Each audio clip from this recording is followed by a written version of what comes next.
The sky over Albuquerque was the color of old steel when they handed Sera the box. Rain fell in sheets that Wednesday morning, the kind of rain that did not clean anything, just made the streets slick and the air heavy with exhaust and wet concrete. She stood under the chipped awning outside the group home at 6:47 in the morning, watching water pool in the cracks of the sidewalk, feeling the cold seep through her jacket and settle into her bones like it planned to stay forever. Mr. Collins fumbled with his keys beside her, pretending he was not watching her the way social workers always did at moments like this, waiting to see if she would break, waiting to see if she would bolt, waiting to see if 19 years of being unwanted would finally show on her face now that the system was officially done with her. Sera Reyes did not break. She had learned a long time ago that breaking was a luxury she could not afford. The cardboard box in her arms weighed 8 pounds. She knew because she had weighed it once, back when she was 14 and curious about what her life amounted to in measurable terms. 8 pounds. That was everything. That was all of it. 19 years of existence reduced to paper and fabric, and the few possessions the state of New Mexico had decided she could keep. Inside the box was a birth certificate with no father listed and a mother's name that meant nothing because that mother had walked out of a hospital room 19 years ago and never looked back. There was a GED diploma earned at 16 because sitting in another high school surrounded by kids who had parents and futures and reasons to care had seemed pointless. 3D shirts washed so many times the logos had faded to ghosts. A paperback mystery novel with a broken spine that she had read 11 times because it was the only book that had followed her through every placement. A photograph she did not remember anyone taking, showing her at maybe 5 years old, standing in front of a chain-link fence with a smile that looked like someone had told her to perform happiness for the camera. 8 pounds, 19 years. The math did not work out to much. Mr. Collins cleared his throat and pulled an envelope from his coat pocket. Cream-colored paper, heavy and expensive, the kind of paper that announced itself as important before you even opened it. Her name was written across the front in elegant, looping handwriting that looked like it belonged to another century. Sera Reyes. She stared at it like it might be one more lie in a lifetime of them. This came for you a few months ago. Mr. Collins spoke carefully, the way he always did when protocol said one thing and his conscience said another.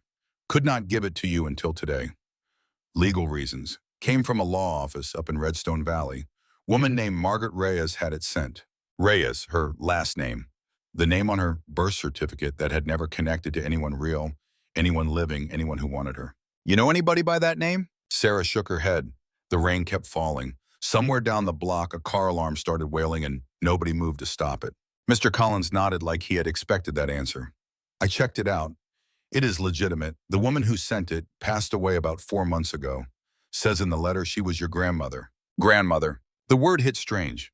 Grandmother was a word other people used. Grandmother meant Sunday dinners and holiday visits and someone who sent birthday cards with $5 bills tucked inside. Grandmother was not a word that belonged in Sera's vocabulary. She had no grandmother. She had no mother. She had no father. She had no family at all. She had a box that weighed 8 pounds and a social worker handing her an envelope in the rain. She took it with fingers that felt too cold to belong to her. The seal had been sliced open already. Mr. Collins' verification ritual, making sure it was not some scam or worse. But the letter inside was still folded, still waiting. I did not read it, his voice softened. Just made sure it was real. But maybe it is something, Sera. Maybe it is finally something. The bus rumbled in the distance, her ride to whatever came next. She had saved $347 from working under the table at a bodega near the group home. Cash stuffed in an envelope at the bottom of her box. It would last maybe 2 weeks if she was careful. Less than that if she ate more than once a day. You got a place tonight? Yeah. The lie came automatically. She had nowhere. She had nothing. She had a bus ticket she had purchased that morning going north because north seemed as good as any direction. And staying here meant sleeping under bridges until her money ran out. You got my number if you need it? She did not answer. He looked away. She stepped off the porch without a goodbye. Nobody in her life had stuck around long enough to earn one. The bus station was 6 blocks away, and the rain picked up as she walked. Her sneakers soaked through at the soles within the first block. Water ran down her face and dripped from her chin, and she did not bother wiping it away because what was the point? She was already wet. She was already cold. She was already alone. Getting wetter and colder and more alone was just more of the same.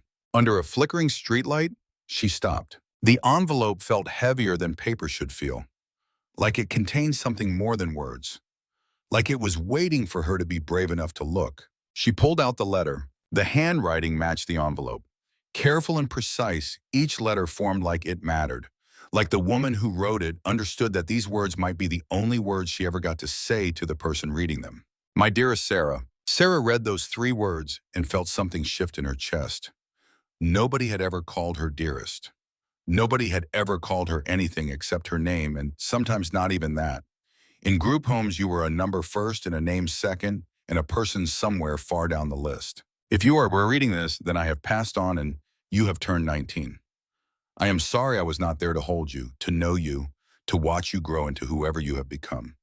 My name is Margaret Reyes. Most people call me Maggie. I am your grandmother. Sera stopped breathing. Grandmother. Real. A name. A person. Someone who existed in the world and knew she existed too. Your mother, Lily, was Lily? Was my daughter. She loved you deeply, but her battles were too heavy for her to carry. When you were born, she left you at a hospital in Albuquerque, hoping someone would give you a better chance than she could. I did not know you existed until 3 years after that. 3 years of you in the world and me not knowing. When I found out, I tried to find you. I tried to bring you home. But the system said I was too old, too far away, that you needed more than I could provide. The rain ran down Sarah's face and she could not tell anymore if it was rain or something else. So I waited, and I planned, and I never stopped thinking about you. I am leaving you the only thing I can. My land, our family's ranch in Redstone Valley, New Mexico. It is not perfect.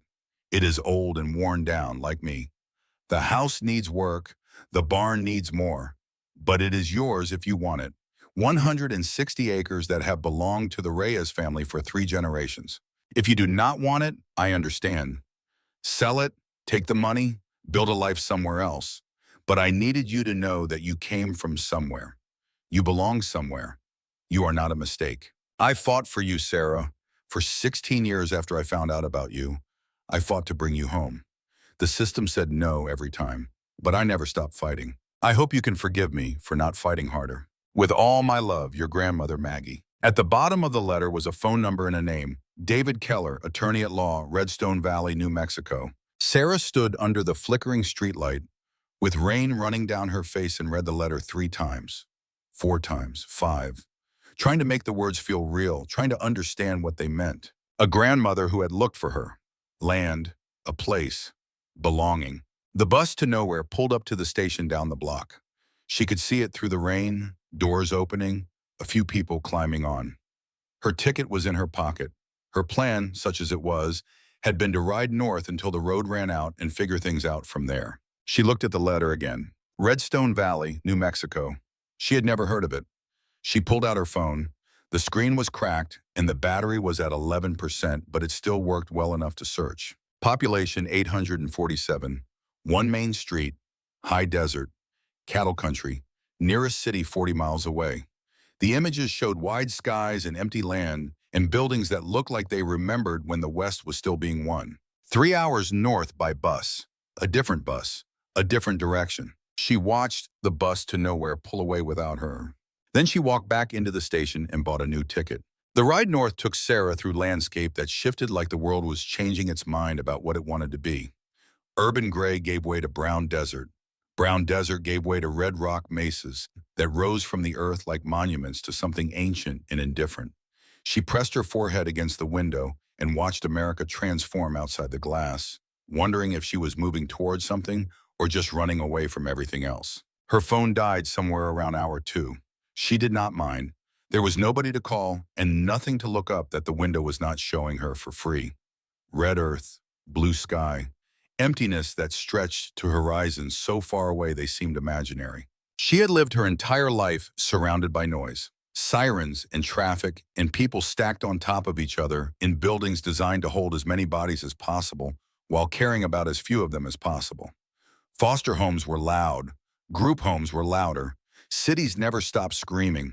This silence outside the window felt like a different planet. Redstone Valley announced itself with a faded sign that had seen better decades. in a single stoplight that blinked yellow like it had given up on the idea that anyone would actually stop. Main Street was exactly one street, a feed store with hand-painted letters on the window, a diner with a neon sign missing half its tubes, a hardware store with sun-bleached advertisements for products that probably did not exist anymore, and a building that said Keller and Associates in gold letters that were peeling at the edges. The bus stopped in front of the diner. Sera climbed off with her cardboard box and her backpack and stood on the sidewalk breathing air that smelled like dust and sage and space. 847 people. Her grandmother had lived here, had died here, had spent 40 years protecting land that was now somehow hers. The door to Keller and Associates opened and a man stepped out. He was in his 50s, maybe early 60s, with gray at his temples and lines around his eyes that came from squinting into too many sunsets. He wore jeans and boots and a button-down shirt with the sleeves rolled up, looking like a lawyer who had learned to dress for his location rather than his profession. His handshake was firm when he reached her, and his eyes were kind, but there was caution in them too. The look of someone who had seen plans fall apart before and was waiting to see if this one would follow the pattern. Sera Reyes, I am David Keller. Welcome to Redstone Valley. Before she could respond, another vehicle pulled up alongside them. A truck. Newer and shinier than anything else on the street. The man who climbed out wore an expensive Stetson and boots that cost more than Sera had earned in the last year of her life. He moved with the confidence of someone who owned most of what he looked at and was considering purchasing the rest. David. He nodded at the lawyer like they were old acquaintances who did not particularly like each other. Then he turned to Sera with a smile that did not reach his eyes. You must be Margaret's granddaughter. I am Victor Hartwell. I own most of this valley. He said it like an introduction and a warning at the same time. David Keller's jaw tightened, but he stayed quiet. Victor Hartwell circled Sera the way a rancher might assess livestock he was considering buying. His eyes took in her soaked sneakers, her cardboard box, her backpack that held everything else she owned in the world. She could see him calculating, adding up what she was worth, arriving at a number that did not impress him. That property of Margaret's has been an eyesore for years. Shame to see it go to waste. I will give you $25,000 cash right now. Right here. More than that dump is worth, honestly. Save you the trouble of dealing with lawyers and paperwork. Sera felt Keller go still beside her. She looked at Hartwell, at his expensive hat and his expensive boots and his smile that expected her to say yes because everyone probably said yes to him. He was used to getting what he wanted. She could see it in the way he stood, in the way he spoke, in the way he assumed this conversation was already over and he had already won. I have not even seen it yet. Why bother? Hartwell's smile flickered but held. Roof has collapsed on one end. Well, it's probably dry. Fences are down everywhere. Place should have been condemned years ago. Your grandmother was a stubborn old woman. Held onto that land like it was made of gold when it is really just dirt and problems. He stepped closer. $25,000 is a generous offer, more generous than you will get anywhere else.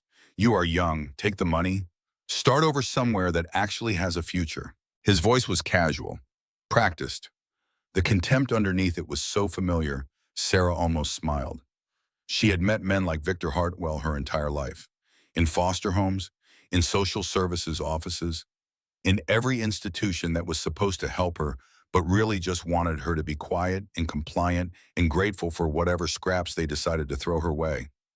Men who thought money and status meant they could say anything to anyone. Men who had never been told no and did not expect to start hearing it now.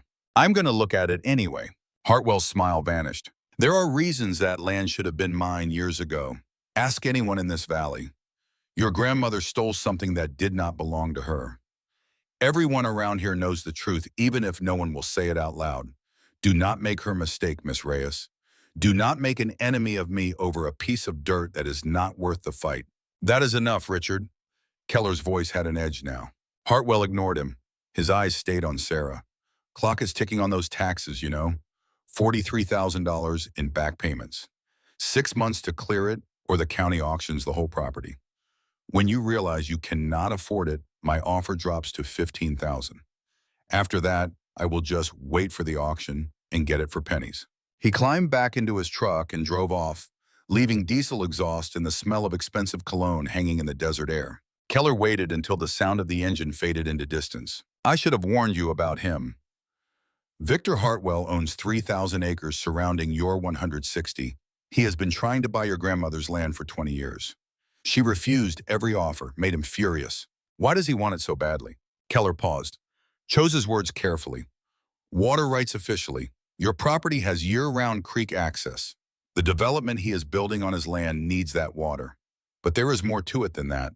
Your grandmother never told me everything, but she believed Hartwell wanted something besides water. Something his family lost a long time ago and never got over. Sera looked down the road where Hartwell's truck had disappeared. He mentioned $43,000. Keller nodded, his face was apologetic. Back property taxes. Margaret struggled the last few years. Her health was failing. Social Security only covers so much. The county let the debt accumulate because everyone knew her and nobody wanted to force an old woman off land her family had owned for 3 generations. But now that she has passed, the debt is due. You have 6 months from today to clear it. After that, the county has no choice but to auction the property. 6 months, $43,000. Sera had 347. The math was impossible. They drove 12 miles out of town on a dirt road that turned to washboard after the first 5. Mesas rose on either side, red and orange, and striped with centuries of wind and rain. The land looked empty until you started noticing details. Cattle grazing in distant pastures. Fence lines running toward horizons that seemed impossibly far away. Hawks circling overhead, riding thermals, watching for movement below. Margaret lived out here alone for 40 years. Keller kept his eyes on the road, navigating ruts and rocks with the practiced ease of someone who had made this drive many times. After your mother left, she stayed. Refused to give up on the land. Refused to give up on the idea that someday you would come home. Home. Another word that belonged to other people. Toward the end, she got obsessive about the property, about boundaries and water sources and old surveys. She spent months in the county recorder's office going through documents nobody had looked at in decades. Whatever she found there made Hartwell nervous, made him push harder to buy her out. The ranch appeared as they crested a low rise, and Sera's first thought was that Hartwell had not been exaggerating. The house was a single-story adobe structure with a roof that had partially collapsed on the north side. Windows were broken, the front porch listed at an angle that made walking on it look dangerous. What had once been white paint was now the color of old bones, peeling and cracked and surrendering to the desert.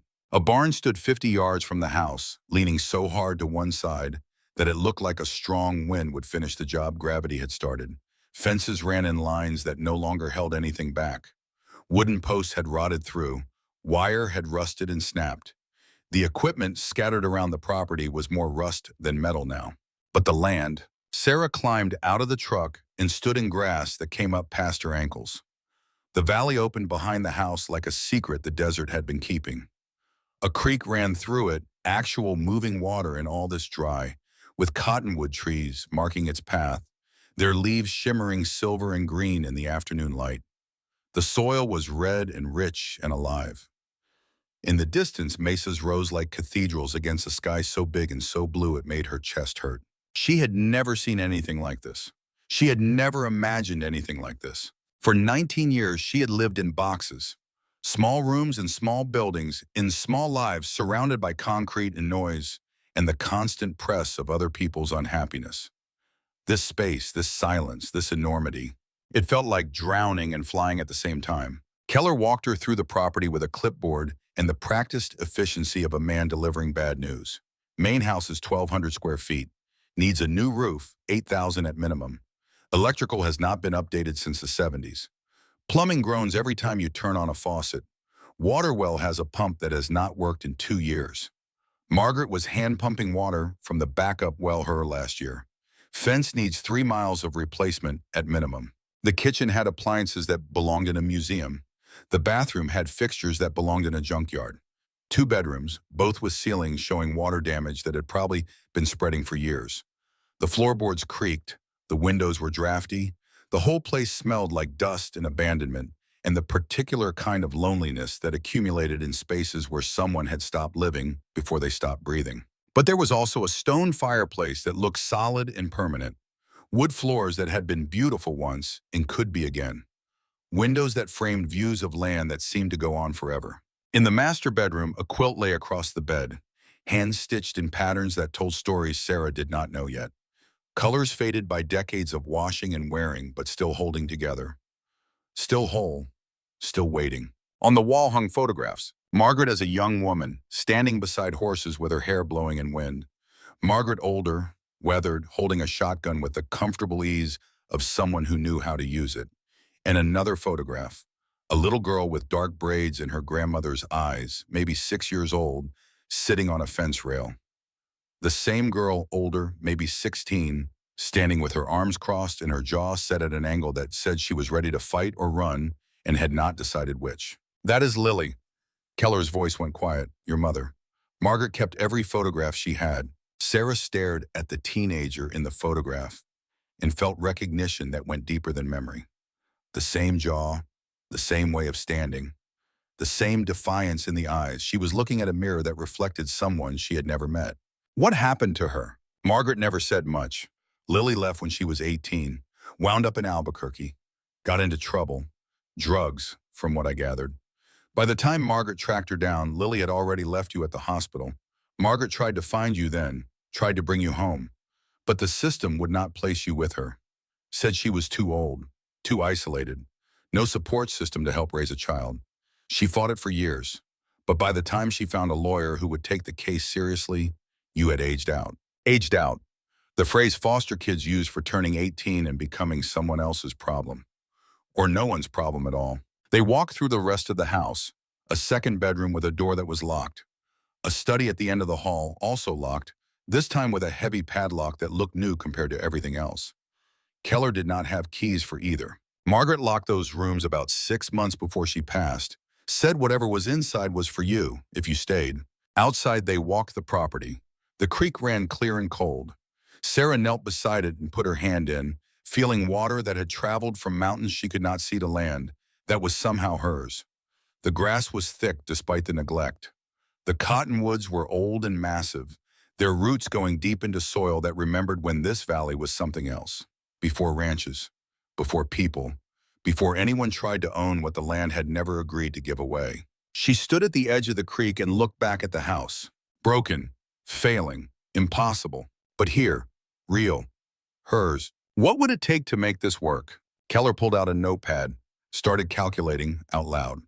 Roof repair, minimum $8,000. Water system, $2,500. Electrical upgrade to meet code, another $2,000. Fencing materials, assuming you do all the labor yourself, $4,000. He looked up. That is just to make it safe and functional. Does not include the taxes, does not include food or supplies or anything to actually run a ranch.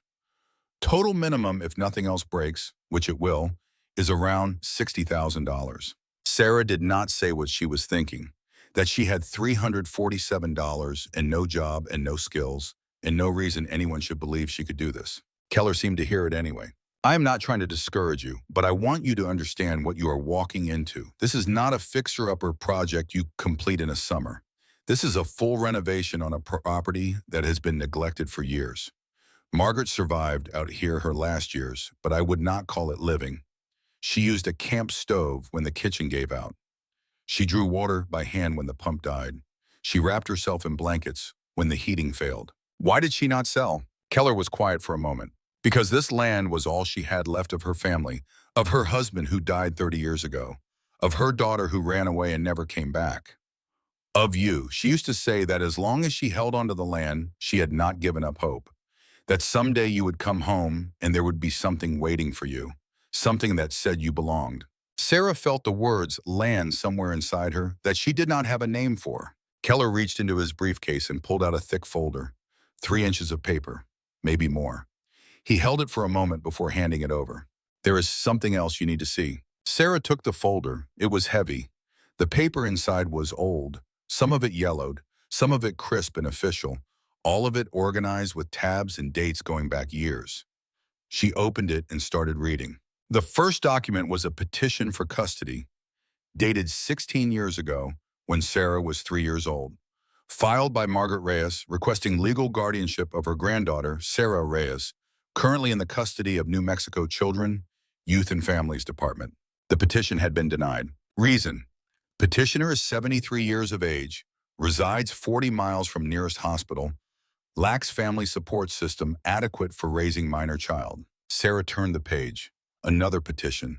Same request, same denial. Different date. Another page, another petition, another denial. She kept turning pages, kept reading. The dates changed. The reasons shifted slightly. Sometimes Margaret was too old. Sometimes she was too far from services. Sometimes the state decided that Sera was better off in a foster placement with younger parents, parents who never materialized, placements that never lasted. 47 petitions, 16 years, every single one denied. The last petition was dated when Sera was 16 years old. Margaret had been 86 by then. The denial was almost apologetic in its language. While the court acknowledges the petitioner's sincere and persistent desire to provide a home for the minor child, circumstances remain unchanged from previous petitions. Placement with petitioner is not in the best interest of the child. Sera stared at the words until they blurred. She did not abandon you. Keller's voice came from somewhere far away. She fought for you for 16 years. Every time they said no, she filed again. Every time they told her to give up, she refused. She spent money she did not have on lawyers who could not help her. She drove to Albuquerque dozens of times trying to get meetings with caseworkers who would not see her. She wrote letters, she made phone calls, she did everything a person can do when the system has decided you do not count. Sera closed the folder. 47 times her grandmother had asked to bring her home. 47 times the state of New Mexico had said no. 47 times Margaret had picked herself up and tried again. For 16 years. While Sera moved from placement to placement, thinking nobody wanted her. While she aged out of the system, believing she came from nothing and belonged nowhere. While she carried a box that weighed 8 pounds and told herself that was all her life would ever amount to. Someone had wanted her. Someone had fought for her. Someone had never stopped believing she would come home. The sun was dropping toward the mesas now, painting the valley in shades of gold and red that looked like the world was on fire. Shadows stretched long across the grass. The creek caught the light and turned it into something that moved and sparkled and seemed alive. Sera stood in the doorway of the broken house and looked out at land her grandmother had protected for 40 years. Land her grandmother had refused to sell, no matter how many times Hartwell offered. Land that carried the weight of all those petitions, all those denials, all those years of hoping that someday her granddaughter would stand exactly where Sera was standing now. You do not have to decide tonight. Keller's voice was gentle. I have a room at the motel in town. Clean sheets, hot water. You can stay there, think things over, figure out what you want to do. Sera did not turn around. I am staying here tonight. The house is not safe. No heat, no water unless you pump it by hand. Temperature drops fast once the sun goes down. I am staying. Keller did not argue. He had known Margaret for decades. He recognized stubborn when he saw it. He left her his card with 3 phone numbers written on the back. His office, his cell, his home. He showed her where Margaret had kept the camping lantern in the sleeping bag and the supplies that had gotten her through the last year of her life. He made sure she knew how to work the hand pump at the backup well. He told her he would be back in the morning to talk about next steps. Then he drove away, and Sera was alone. The silence was enormous. She walked through the house in the fading light, running her hands along walls that were cold and solid. She opened Margaret's closet and found clothes that still smelled faintly of lavender and thyme. She touched the quilt on the bed and wondered how many nights her grandmother had spent under it, thinking about a granddaughter she had never been allowed to meet. In the kitchen, she found cabinets with canned goods that were years old but still sealed, a drawer with basic tools, a window over the sink that showed the barn, and beyond it, the valley spreading out like a promise someone had forgotten to keep. She found the camping lantern in the barn, still working, a sleeping bag on a cot, musty but intact. Margaret had lived her last days in this corner of the house, in this small light, in this massive silence. Sera dragged the cot into the main room and positioned it under the part of the roof that was still solid. She lit the lantern, she wrapped herself in Margaret's quilt, and she sat in the growing darkness with her grandmother's letter in her hands and the folder of 47 denied petitions beside her. The wind picked up outside, pushing at the walls, whistling through gaps where windows had broken. The house creaked and groaned, settling into the cold. She could hear the creaks somewhere in the darkness. Water moving, life continuing. The land doing what it had done for thousands of years before anyone tried to claim it. She thought about this bus station, about Mr. Collins' worried face as he handed her the envelope, about 19 years of group home beds and foster placements and social workers who looked at her with temporary kindness before the system moved her somewhere else. She thought about Hartwell and his expensive boots and his assumption that she would take his money and disappear. She thought about her grandmother filing petition number 47 at age 86, still hoping, still fighting, still refusing to give up on a granddaughter the state had decided she could not have. Sera pulled out a notebook and a pen from her backpack. Started making a list. Roof, water, electricity, fences, taxes. Each item was a small piece of an impossible mountain. She did not have money. She did not have skills. She did not have any reason to believe she could do what Margaret had spent 40 years failing to maintain. But she had something she had never had before. She had a name that connected to someone. She had land that came from somewhere. She had 47 pieces of paper that proved someone had wanted her, had fought for her, had believed she was worth fighting for. The wind howled, the house held, and in the cold darkness of the New Mexico desert, Sera Reyes made her decision. She was not leaving, not yet, not until she understood why her grandmother had protected this land so fiercely, not until she found out what was behind those locked doors, not until she learned what Margaret had discovered that made Victor Hartwell so desperate to own what did not belong to him. She pulled the quilt tighter and watched the lantern cast shadows on walls that were now hers. Outside, the desert stretched to horizons she could not see. Stars appeared one by one, more stars than she had ever seen in her life. More stars than seemed possible, a universe of light that the city had always hidden from her. Tomorrow, she would start figuring out how to survive here. Tonight, she just needed to stay. Dawn came with light that turned the mesas to gold. Sera woke to cold that had seeped into her bones and a silence so complete her ears rang with the absence of noise. She walked outside and stood in grass, wet with dew, watching the sun climb over a landscape that looked like the beginning of the world. The air smelled like sage and something she did not have a word for. Freedom, maybe, or possibility, or the particular scent of a place that did not care about her past and did not need her to be anything other than present. She stood there for a long time, watching light move across the valley, watching shadows retreat from the creek, watching the day begin in a place her grandmother had loved enough to die protecting. Somewhere behind her was a broken house and an impossible debt and a powerful man who wanted her gone. Somewhere ahead of her was whatever came next. But right now in this moment, standing in grass that belonged to her on land that came from her family on a morning that was the first morning of her new life, Sera Reyes felt something she could not name. It was not happiness exactly. It was not hope. It was something quieter than that, something more stubborn. It was the feeling of deciding not to run, the feeling of choosing to stay, the feeling of looking at an impossible mountain and taking the first step anyway, not because she believed she would reach the top, but because climbing was better than standing still, because trying was better than giving up, because her grandmother had tried for 47 times and Sera owed her at least one attempt of her own. She turned back toward the house. There was work to do. Sera woke at 5:30 in the morning to cold that had settled into her bones like it planned to stay forever. The sleeping bag had done its job through the night, but the temperature inside the house was not much warmer than the temperature outside, and her breath made small clouds in the gray light filtering through the broken windows. She lay still for a moment, listening to silence so complete it felt like a physical presence. No traffic, no sirens, no footsteps in hallways or voices through thin walls, or the constant hum of a city that never stopped moving.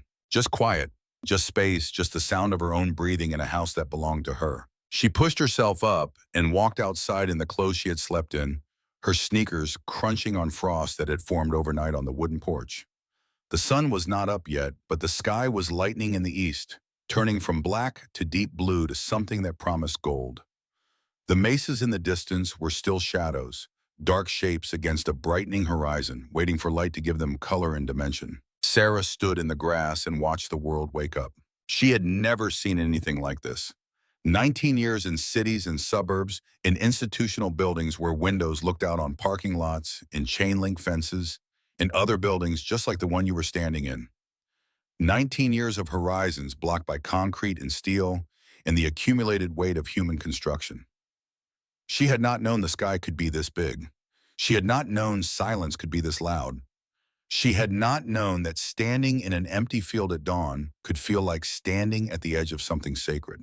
The first light hit the mesas and they turned from shadow to red to gold, layers of color that shifted as the sun climbed higher. The cottonwoods along the creek caught the light and their leaves shimmered silver and green. Somewhere in the distance, a hawk called out, a sharp sound that echoed across the valley and then faded into nothing. Sera stood there until her feet went numb from the cold. Then she went back inside to figure out how to survive. The hand pump at the backup well was a cast iron mechanism that looked like it had been installed sometime around the Second World War. Sam Brennan had showed her how to work it the day before, but showing and doing were different things, and it took her 15 minutes of fumbling before she got the rhythm right. 45 pumps for 5 gallons. Her arms burned by pump 20. By pump 40, her shoulders were screaming, and her hands were developing blisters she could feel forming in real time. But water came up, cold and clear, and tasting like minerals and earth and survival. She carried the bucket back to the house and used a camp stove Margaret had left behind to heat enough for coffee. Instant coffee from a jar that was probably older than she was, but it was hot, and it was caffeine, and it was something to hold while she sat on the broken porch and watched the valley come fully alive in the morning light.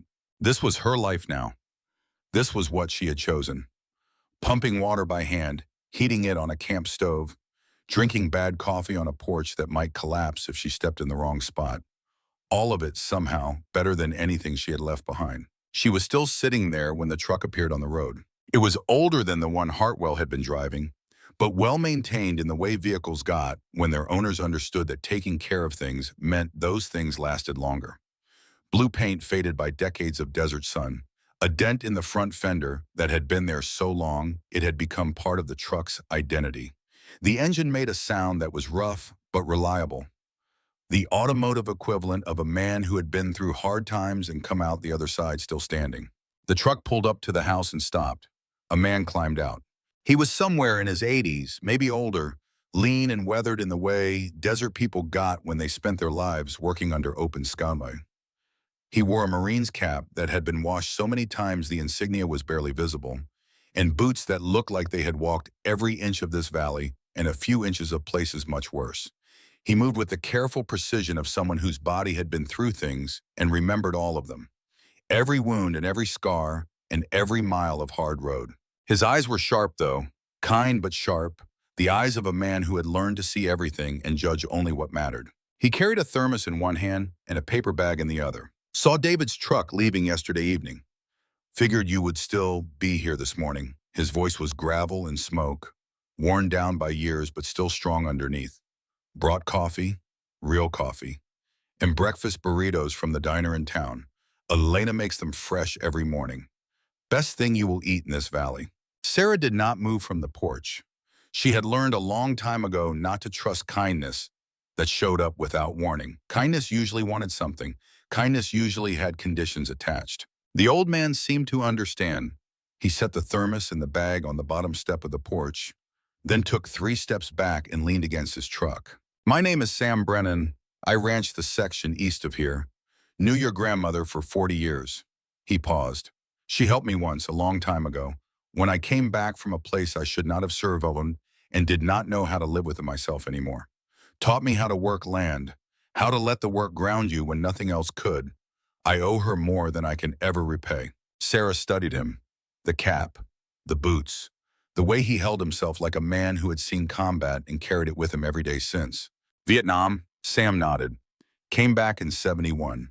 Spent 2 years trying to drink myself to death because I could not figure out any other way to make the memories stop.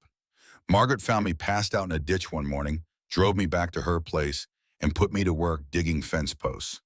Said the earth would take whatever I needed to bury if I was willing to work hard enough. She was right.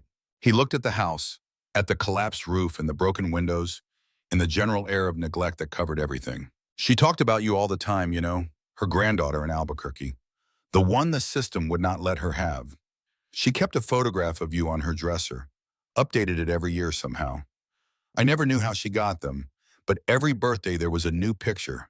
You at 5, you at 10, you at 15. She watched you grow up from 200 miles away and never stopped believing you would come home. Sera felt something crack in her chest.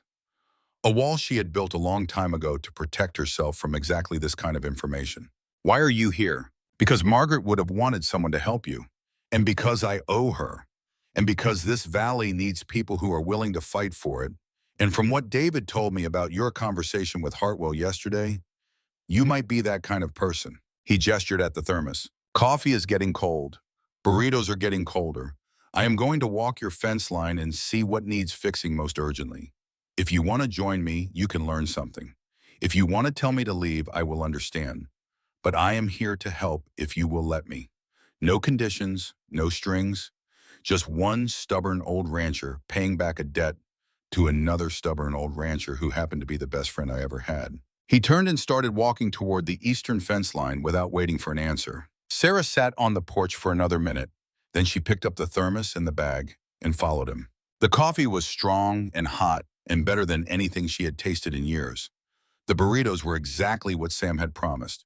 Eggs and chorizo and green chiling wrapped in fresh tortillas that were still warm despite the walk from town. She ate while she walked, following Sam along a fence line that stretched toward the horizon, listening as he pointed out what she was looking at and why it mattered. Fence posts tell you everything you need to know. He stopped at one that was leaning at a 15-degree angle, its base dark with rot. He tapped it with his boot and the whole thing wobbled. Wood rots from the ground up. Moisture gets in, sits there, breaks down the fibers over time. You can shore it up with new posts set alongside, but eventually you need to replace the whole thing. Cedar lasts longer than pine. Treated lumber lasts longer than cedar. Metal posts last longer than any of it, but they cost 3 times as much. He moved to the next post. This one stood straight, but had a crack running down its center. Weather damage. Gets hot during the day, cold at night.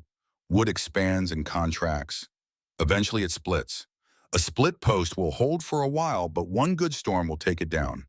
You want to catch these before they fail completely. They walked the entire eastern fence line, 1.5 miles of posts and wire, and the accumulated damage of years without maintenance. Sam pointed out each problem, explained what caused it, estimated what it would cost to fix.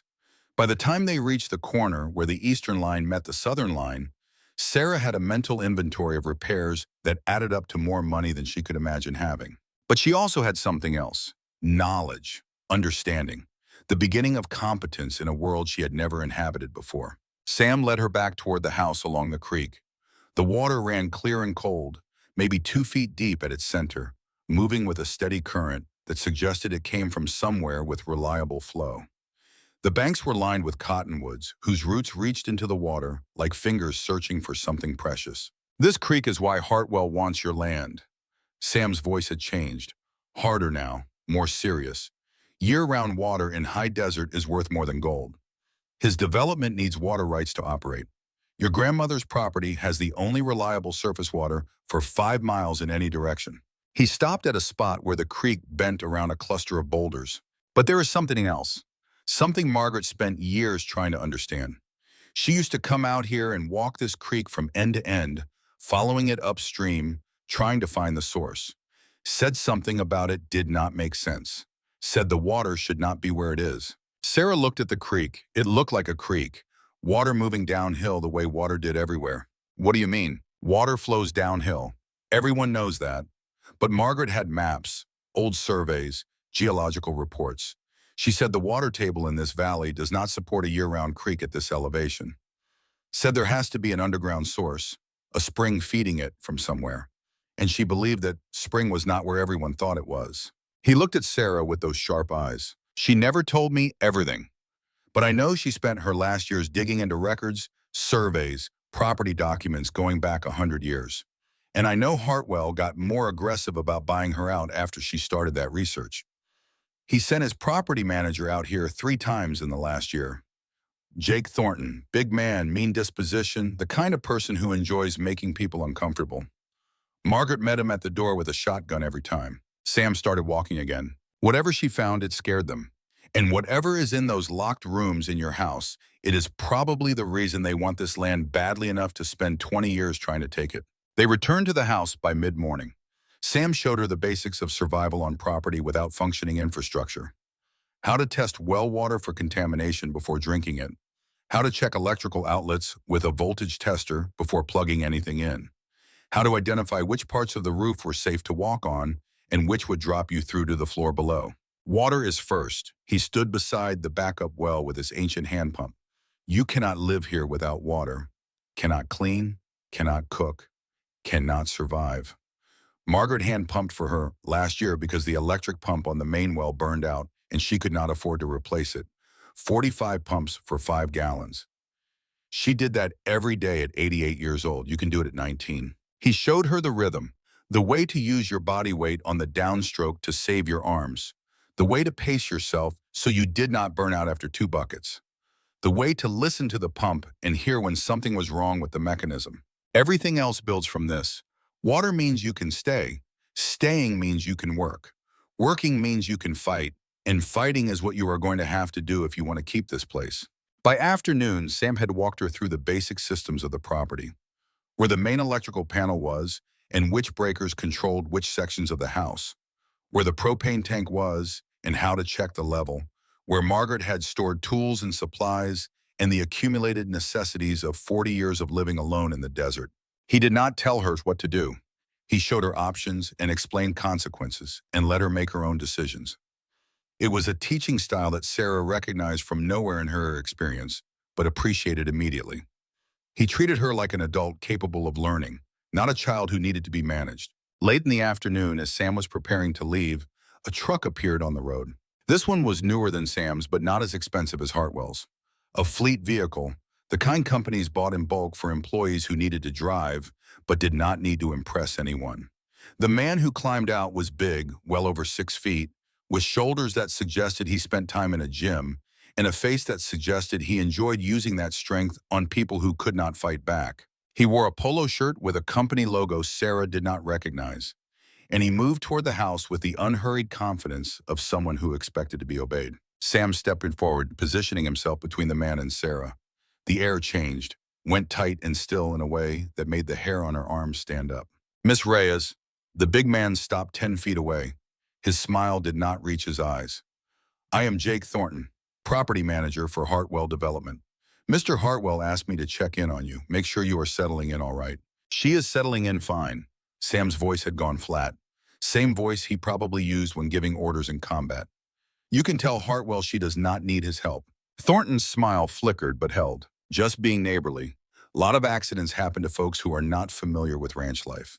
Snakes, equipment failures, wells going bad." He paused, letting the words hang in the air. "Would hate to see anything happen to a young woman all alone out here." She is not alone. Sam had not moved, but somehow he seemed larger, more solid, more dangerous. She has neighbors, she has friends, and she has people who will notice if anything happens to her property or her person. You make sure Hartwell understands that." The two men stared at each other for a long moment. Something passed between them that Sera could not read, some calculation of odds and consequences that belonged to a language she did not speak. Thornton broke first. His smile returned, thinner this time, more mechanical. "Just delivering a message. Mr. Hartwell wants Miss Reyes to know his offer still stands. $25,000. Could go higher if she is reasonable about it. Clock is ticking on those taxes. Be a shame if she runs out of time and ends up with nothing." He climbed back into his truck and drove away. The dust from his tires hung in the air for a long time after he was gone. Sam did not relax until the truck disappeared over the rise. That was a warning. His voice was quiet now, controlled, but Sera could hear the anger underneath. "Hartwell is putting you on notice. Whatever your grandmother found, whatever she was protecting, they do not want you finding it too." "What did she find?" Sam was quiet for a moment.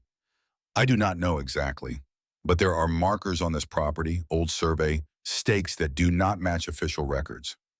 Your grandmother believes that someone moved boundary lines years back, changed documents, falsified surveys. If she was right, Hartwell's land claims might not be as solid as everyone thinks." He looked at her directly. "You need to understand what you are up against. Hartwell plays dirty. He owns the bank in town. He sits on the county commission. He has friends in Santa Fe and probably in Washington too. If he decides to crush you, he has the resources to do it legally, financially, any way he wants." Sera thought about the group homes, the foster families, the social workers who had the power to move her anywhere they wanted for any reason they chose. She had spent 19 years being crushed by systems and institutions and people with more power than she had. At least this time, she had something worth fighting for. Are you telling me to leave? Sam shook his head slowly. I am telling you the truth. The choice is yours. But if you decide to stay, I will help you. I owe Margaret that much, and I think you might be the kind of person who does not back down just because the odds are bad. Sera looked at the house, at the collapsed roof and the broken windows and the enormous weight of everything that needed to be fixed. She thought about Thornton's smile and Hartwell's contempt and the $43,000 she did not have. Then she thought about her grandmother filing petition number 47 at 86 years old. Still fighting, still hoping, still refusing to give up. I am not leaving. Sam nodded like he had expected that answer. Good, then we have work to do. The next 5 days blurred together in a haze of labor and learning and the slow accumulation of competence. Sam arrived each morning at dawn with coffee and breakfast and a plan for the day's work. He taught Sera things she had never imagined needing to know. How to swing a hammer without destroying her wrists. How to dig post holes in soil that had been baked hard by 100 desert summers. How to read weather by looking at clouds and feeling wind direction and noticing how the animals behaved. She learned that ranching was not one skill, but 1,000 small skills woven together.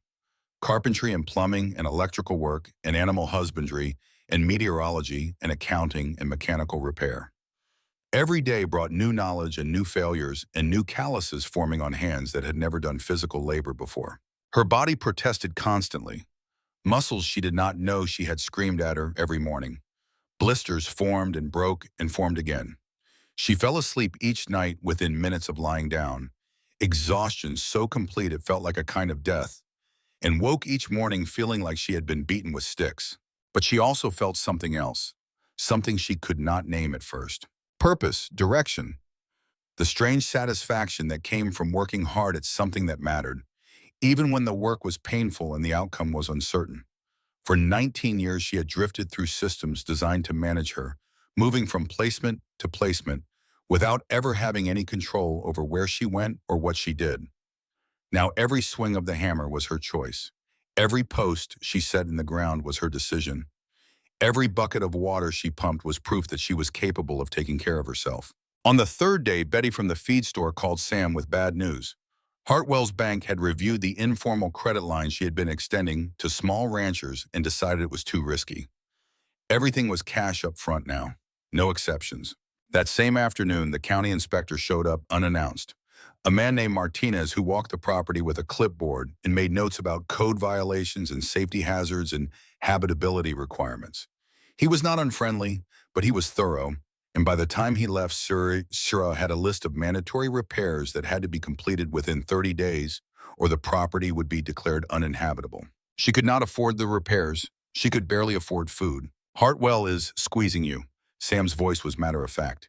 He cannot force you off the land directly, so he is using every tool he has to make staying impossible. The bank, the inspector, probably more coming. He has been waiting 20 years for your grandmother to break. He figures a 19-year-old with no money and no experience will break a lot faster. Sera looked at the inspection report.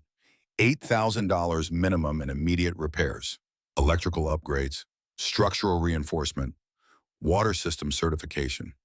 Money she did not have and could not get. What do I do? Sam was quiet for a moment. You find a way, or you find help, or you find both. Margaret survived out here for 40 years with less than you have. She was stubborn and smart and willing to work harder than anyone thought possible. You have the same blood. Maybe you have the same strength. On the fifth morning, Sera woke to find the water from her hand pump tasting wrong. It was subtle at first, a faint chemical undertone that she almost dismissed as imagination, but the more she drank, the more certain she became. Something was different. Something was not right. Sam arrived an hour later and confirmed her suspicion within seconds of smelling the water. Diesel. Someone poured diesel fuel into your well casing. He said it flatly, without emotion, but Sera could see his hands shaking with rage he was trying to control. They poisoned my water? Contaminated the aquifer, feeding your backup well.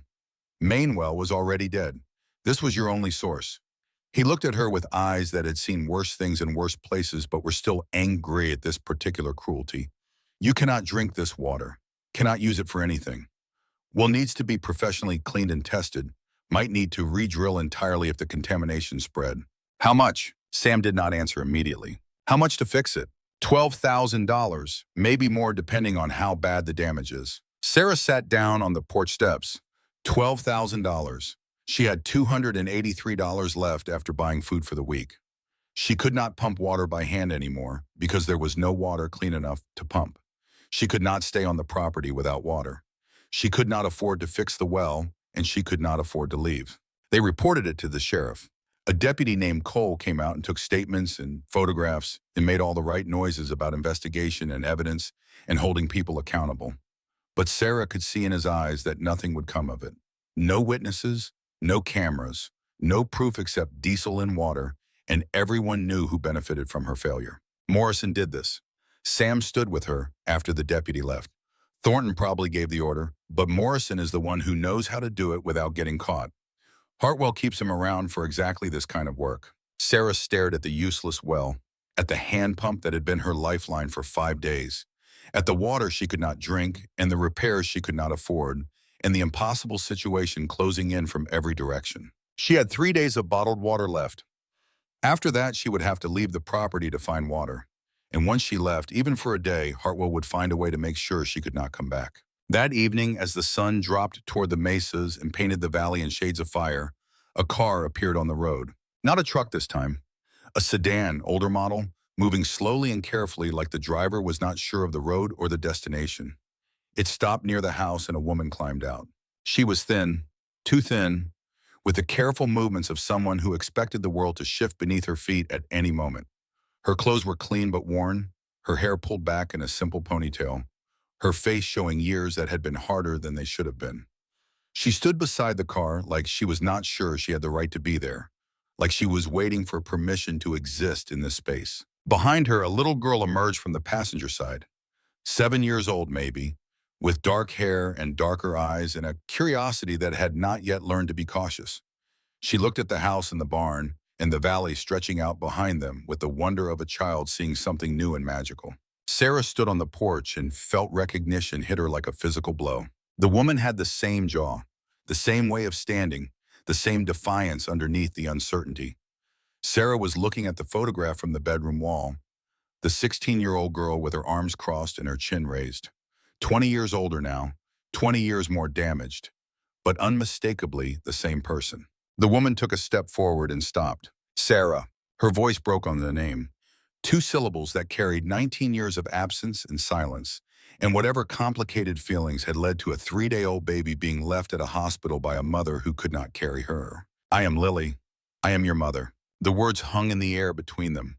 Sera did not move, did not speak, did not know what she was supposed to feel or do or say in this moment that she had imagined 1,000 times in 1,000 different ways and never like this. The little girl tugged at Lily's hand. Mama, is that my sister? You said I have a sister. Lily's eyes filled with tears she was trying not to shed. Yes, baby, this is Sera. She is your big sister. The girl broke free from her mother's hand and ran toward the porch with the fearless confidence of children who had not yet learned that the world could hurt them. She stopped at the bottom of the steps and looked up at Sera with eyes that expected good things from strangers. I am Rosie. I am 7. Mama says you live on a ranch now. She looked around at the broken windows and the sagging roof and the general disorder of neglected property. It does not look like the ranches in movies. Where are the horses? Ranches are supposed to have horses. Sera found her voice somehow. There are not any horses. Rosie's face fell with genuine disappointment. But it is a ranch. Ranches have horses. Everyone knows that. Behind her, Lily had not moved from beside the car. She stood with her arms wrapped around herself, waiting, watching, giving Sera space to decide what happened next. 9 months. Sera heard her own voice as if from a distance. What? 9 months clean. That is what the lawyer said. That is why you are here now. Because you finally got sober long enough to track me down. Lily flinched but did not deny it. 11 months, actually. Finished a program in Phoenix. Got a job. Got stable enough to start looking for you. Mr. Collins at the group home told me about the inheritance. About Margaret. She paused. I did not know she died. I did not know she left you this place. I did not know anything until a week ago. Sera came down the porch steps slowly. Lily did not back away, but she did not move forward either. They stood 5 feet apart, mother and daughter, strangers who shared blood and nothing else. Why are you here? Lily took a breath that shook. Because I have been sober for 11 months, and I finally have the courage to look at what I did to you. Because Rosie deserves to know she has a sister. Because I spent 19 years running from everything hard in my life, and I am trying to learn how to stop. She gestured at the property around them. I am not asking for forgiveness. I do not deserve it. I am not asking for anything. I just wanted you to know I exist, that I am in Redstone Valley now, working at the diner in town, that if you ever want to talk, I am here. Rosie had wandered away from the adults and was investigating the yard with the thoroughness of a child who found everything interesting. She picked up rocks and examined them. She peered into the barn through a gap in the boards. She discovered a lizard sunning itself on a fence post and watched it for a full minute with complete fascination. Sera watched her, this little girl who was technically her sister. This child Lily had managed to keep when she had not managed to keep Sera. You kept her. The words came out harder than she intended. Lily closed her eyes. I was different by then. Not better, not yet, but different. I had help. I had support. I had people who made sure I did not disappear completely. But you did not have that when I was born. No, I had nothing when you were born. I had addiction and fear and a mother I was too proud to call for help. By the time I realized what I had done, you were gone. The system had you. And the system decided I was not fit to get you back. The sun was dropping fast now, shadows stretching long across the valley. The temperature was already falling. Soon it would be too cold for a 7-year-old in a light jacket. We should go. Lily moved toward Rosie. I just wanted you to see us, to know we exist. If you want to reach me, I am staying at the motel in town until I find a permanent place. Working breakfast and lunch at the diner. Elena knows how to find me. She gathered Rosie, who protested leaving with the vigorous complaints of children who were not finished exploring. They were almost to the car when Rosie broke free again and ran back toward the house. Wait, I found something. She ran to the fireplace in the main room. Sera followed, not understanding what the girl was doing. Rosie knelt beside the stone hearth and pointed at a section of adobe that looked slightly different from the surrounding stones. Lighter colored, more recently placed. This brick is funny, it moves. Before Sera could stop her, Rosie had worked her small fingers into the gap around the adobe block and pulled it free from the fireplace. Behind it was a hollow space, and inside the hollow space was something wrapped in cloth. Sera took it from Rosie's hands with fingers that had started trembling. The cloth was an old bandana, faded red, wrapped carefully around 2 objects. The first was a key, heavy brass, old-fashioned, the kind that Fit Locks people had stopped making decades ago.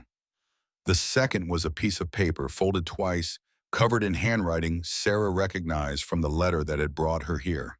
Margaret's handwriting. She unfolded the paper and read, For Sera, when the wolves circle, remember that water runs uphill in this valley. Find where it starts. The key opens the room at the end of the hall. Everything I found is there. Everything I spent 40 years protecting. It will save you if you are brave enough to use it. And if you are not brave enough, burn it all before they take it from you. I love you, granddaughter. I always did. Even when the world would not let me show it. Sera read the note 3 times. Water runs uphill. The same thing Sam had told her. The same impossibility. The same mystery Margaret had spent years trying to solve. She looked at the key in her hand. Then she looked down the hallway toward the door at the end with its heavy padlock. The door Margaret had locked 6 months before she died. The door that held whatever secrets she had spent 40 years gathering. The door that would explain why Hartwell wanted this land badly enough to poison wells and send threats, and spend 2 decades trying to break an old woman who refused to break.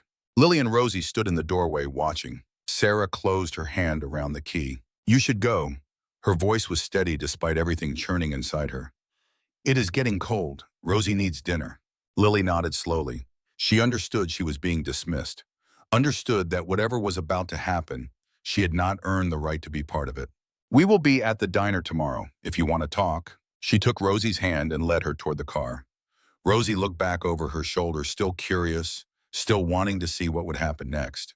The sedan drove away as the last light faded from the sky. Sera stood alone in the growing darkness, holding a key and a note and the weight of whatever her grandmother had died protecting. She walked down the hallway. The padlock was heavy in her hand when she removed it from the hasp. The door stuck at first, swollen from years of neglect, and she had to put her shoulder into it to force it open. The room beyond was dark. She found a lantern on a shelf just inside the door and lit it with matches that had been left conveniently nearby. Light filled the space, casting shadows that jumped and danced on walls covered with paper, maps, surveys, photographs, documents, notes written in Margaret's careful hand, connected by red string and push pins in the accumulated obsession of a woman who had spent 40 years searching for truth. Sera stepped inside and felt the world shift beneath her feet. The room was a command center. Every wall was covered with information, old maps of the valley from different decades, showing how boundaries had changed and properties had shifted over time. Survey documents with coordinates and measurements and official stamps from county offices. Water table diagrams showing underground flow patterns. Satellite photographs with locations marked in red ink. Newspaper clippings about Hartwell's development projects. Property records going back 100 years. And in the center of it all, pinned to the wall directly across from the door, was a map of the valley with two lines drawn on it in different colors. Oh, the first line was blue. It traced the creek that ran through Margaret's property, following its path from where it emerged from underground springs to where it eventually joined a larger river miles to the south. The second line was red. It traced a different path, a path that did not match the blue line, a path that showed water coming from a different source, a different location, a different point of origin. Two maps were pinned beside the main one. The first was dated 1920, an official township survey showing property boundaries and water sources as they existed when the valley was first settled. On this map, the spring that fed the creek was clearly marked, and it was clearly located within the boundaries of what was now Rhea's property. The second map was dated 1952, another official survey, signed and stamped by county officials. On this map, the same spring had moved, 200 feet to the east, onto land that was now owned by Hartwell Development. Sera stared at the two maps. The spring had not moved. Springs did not move. Water came from underground sources that had been established by geology millions of years before anyone drew property lines on paper. Someone had moved the map. Someone had falsified a survey in 1952, changed the recorded location of the water source, and used that falsified document to claim water rights that did not belong to them. She found Margaret's journal on a desk in the corner. The leather was cracked and worn from decades of handling. The pages inside were filled with dense handwriting, dates and observations and theories and the slow accumulation of evidence. She opened to the last entry. They stole it in 1952. I have proof now. William Hartwell, Victor's father, paid the surveyor to change the coordinates. The spring that feeds the entire valley, the water that makes Hartwell's development possible, it all comes from land that belongs to us, to me, to Sera if she ever comes home. If she finds this, if she can prove it in court, the Hartwells lose everything. Their water rights, their development, their $50 million empire built on a lie told 70 years ago. But Victor will fight. He has to. His entire fortune depends on that lie remaining buried. He will use every weapon he has, money, influence, fear, and maybe worse. I am leaving this for Sera because I believe she is strong enough to finish what I started. I've fought alone for 40 years. She will not have to.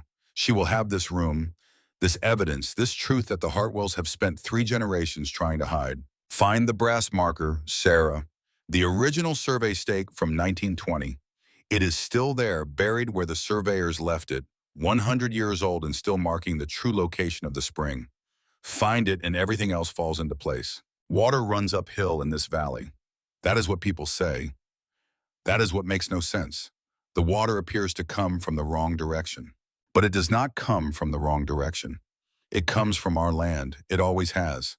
The Hartwells just convinced everyone otherwise. Sera closed the journal. She looked at the maps, the surveys, the decades of evidence her grandmother had gathered one piece at a time, fighting alone against people with more money and more power and no conscience about using either. Outside, the desert night pressed against the windows. Cold and dark and full of stars she still was not used to seeing. Inside, Sera stood surrounded by proof that everything Victor Hartwell owned was built on a foundation of lies. Proof that could destroy him if she was brave enough to use it. She thought about Thornton's threats, about the poisoned well, about the impossible debt and the impossible repairs and the impossible odds stacked against her. She thought about her grandmother filing petition 47 at 86 years old, still fighting, still refusing to give up, still believing that someday her granddaughter would come home and finish what she had started. Sera picked up the journal and held it against her chest. She was not leaving. She was not selling. She was going to find that brass marker. She was going to prove the Hartwells had built their empire on stolen water and falsified documents. And she was going to make them answer for 70 years of lies. Even if it destroyed her, even if they destroyed her first. Some fights were worth having even when you could not win. And this one she realized as she stood in her grandmother's war room surrounded by 40 years of truth was exactly that kind of fight. Sera did not sleep that night. She sat in her grandmother's war room, surrounded by 40 years of evidence, and read through every document she could find. Survey reports and property records and geological studies and newspaper clippings and handwritten notes that traced Margaret's investigation from its beginning to its end. The lantern burned low and she refilled it twice, working by flickering light that cast dancing shadows on walls covered with maps and photographs, and the accumulated proof of a crime committed before she was born.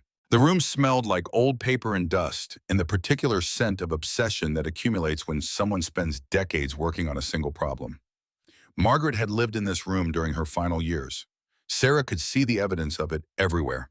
Coffee cups stained with rings from countless late nights. A blanket folded on a chair where she must have napped when exhaustion became too much to fight. Pencils worn down to stubs from writing notes and making calculations and trying to piece together a puzzle that powerful people had spent 70 years trying to keep buried. The story emerged piece by piece. In 1920, when the valley was first surveyed for settlement, a team of government surveyors had mapped every water source, every property boundary, every significant geological feature. They had driven brass markers into the ground at key locations, permanent monuments that would establish legal boundaries for generations to come. One of those markers had been placed at the spring that fed the creek running through what would become Reyes property.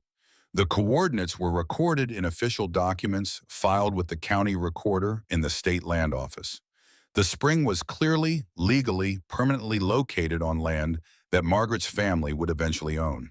For 32 years, no one questioned those boundaries. The water flowed. The ranchers used it. The valley prospered in the way that valleys prosper when water is abundant and people are willing to work. Then in 1952, William Hartwell Sr. decided he wanted to build. The documents Margaret had gathered told the story in fragments, each piece requiring others to make sense, like a jigsaw puzzle where half the pieces had been deliberately hidden. A land development proposal submitted to the county commission, a request for water rights based on creek access, a new survey commissioned to update the original township records, and then the key document, the falsified survey that moved the spring 207 feet to the east, placing it conveniently on Hartwell property instead of Reyes property. 207 feet, it seemed like such a small distance. A man could walk it in 30 seconds, but those 207 feet represented the difference between legitimacy and fraud, between honest ownership and theft, between a family fortune built on hard work and an empire constructed on lies. The surveyor who signed that document was named Thomas Caldwell. Margaret had found his name in county records and traced his career backward and forward through time. He had worked for the county for 15 years before 1952, conducting dozens of surveys with no apparent irregularities. His work was respected. His measurements were trusted. When he signed a document, people believed it. In 1953, 1 year after the Hartwell survey, Thomas Caldwell had retired and moved to California. The timing was suspicious. A man in his 40s, at the peak of his career, suddenly leaving everything behind to start over somewhere else. Margaret had noted the coincidence in her journal. She had tried to track Caldwell down, to find someone who knew what had happened, but by the time she started looking, he had been dead for decades. He died in 1978, taking whatever he knew about the falsification with him to a grave that Margaret had actually visited once, hoping to find answers in a cemetery that offered nothing but silence. But Margaret had found other evidence, witness statements from old-timers who remembered the original survey markers and noticed when they disappeared. An interview with a rancher named Henderson who had died in 1989, but who had told Margaret before his death that he remembered seeing men digging near the spring in the summer of 1952. Geological reports commissioned by Margaret herself that showed the underground water table could only support a year-round spring at the original location, not the falsified one. The aquifer ran at a specific depth, fed by snowmelt from the mountains to the north, and it emerged at a point determined by geology that had been established millions of years before any human drew a line on a map. There were photographs, too, images from 1940 showing the creek emerging from land that was clearly inside Rhea's boundaries, with landmarks visible that proved the location beyond any reasonable doubt. A cottonwood tree that still stood, now massive and ancient, that appeared in photographs from 3 different decades and could be used to triangulate the original spring location. And there were financial records, property tax documents showing that the Hartwells had paid a suspiciously large sum to the county assessor's office in 1952, the same year the survey was changed. The payment was listed as a settlement for back taxes, but the amount was 10 times what any reasonable tax debt would have been. It looked like a bribe dressed up in official language. Circumstantial evidence. All of it. No single piece was enough to prove fraud beyond doubt, but so much of it pointed in the same direction that the pattern became undeniable. The Hartwells had stolen the water rights to the most valuable resource in the valley. They had paid off a surveyor to falsify official documents. They had built a $50 million development on a foundation of fraud that had been maintained and protected and hidden for 3 generations.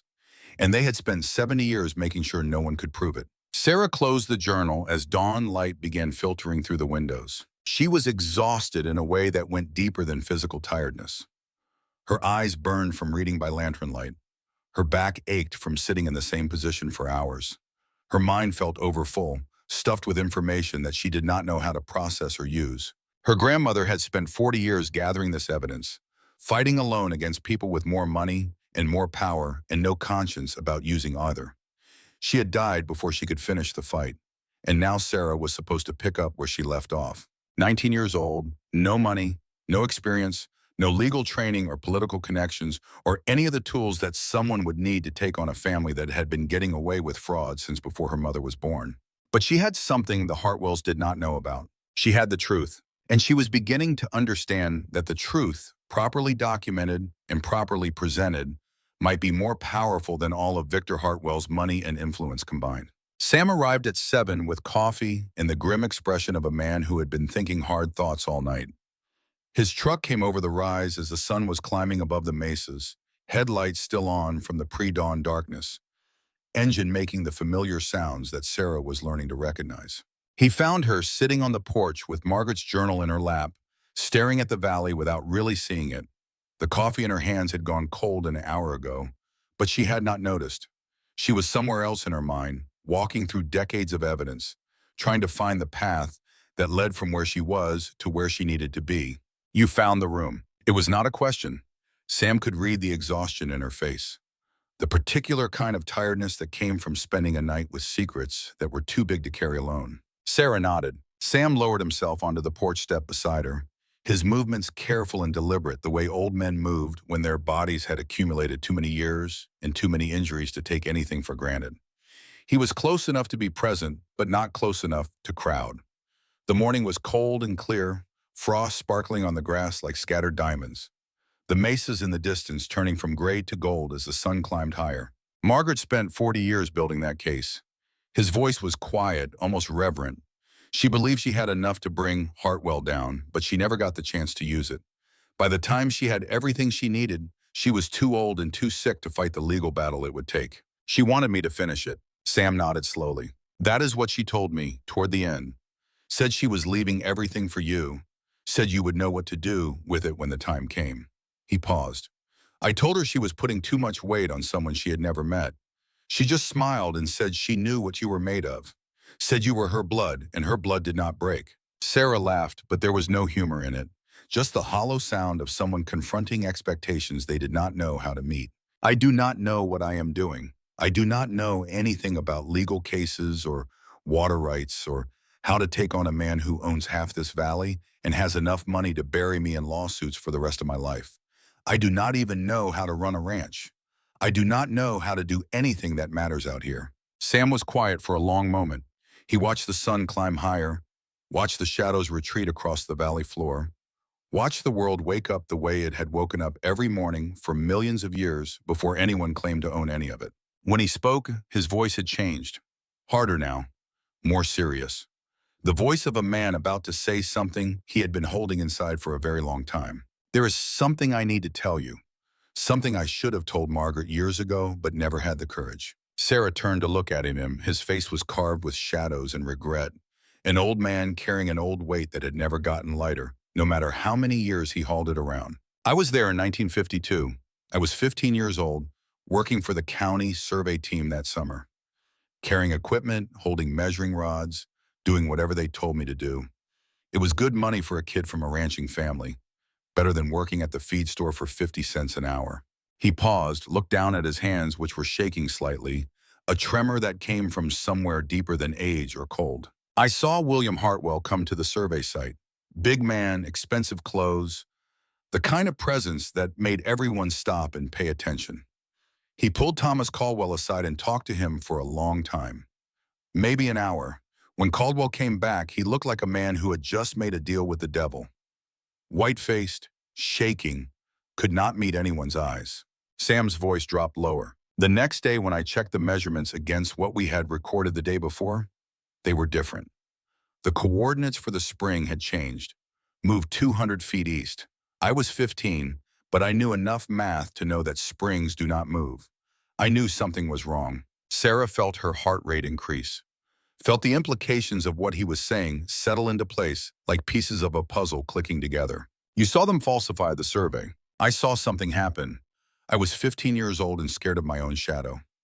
I did not understand exactly what it meant. But I knew it was wrong, and I knew Caldwell was terrified afterward, and I knew William Hartwell looked like a man who had just gotten exactly what he wanted at a price someone else was going to pay. Why did you not say anything? Sam closed his eyes. When he opened them again, they were wet. Because I was 15 and scared. Because Hartwell was the most powerful man in the valley and my family had nothing. Because I told myself it was not my business and someone else would figure it out eventually. Because I was a coward. His voice cracked on the last word. I have carried that silence for 70 years. Watched Hartwell Sr. die rich and respected. Watched his son Victor take over and become even more powerful. Watched them build their empire on stolen water while everyone in the valley looked the other way because looking the other way was easier than fighting. He turned to look at Sera directly. I watched your grandmother fight alone because I was too much of a coward to stand beside her. She asked me once, maybe 15 years ago, if I knew anything about the survey. I told her no, looked her straight in the eye and lied because the truth was too heavy to speak out loud. You helped her survive out here. I helped her fix fences and pump water and keep this place running when no one else would.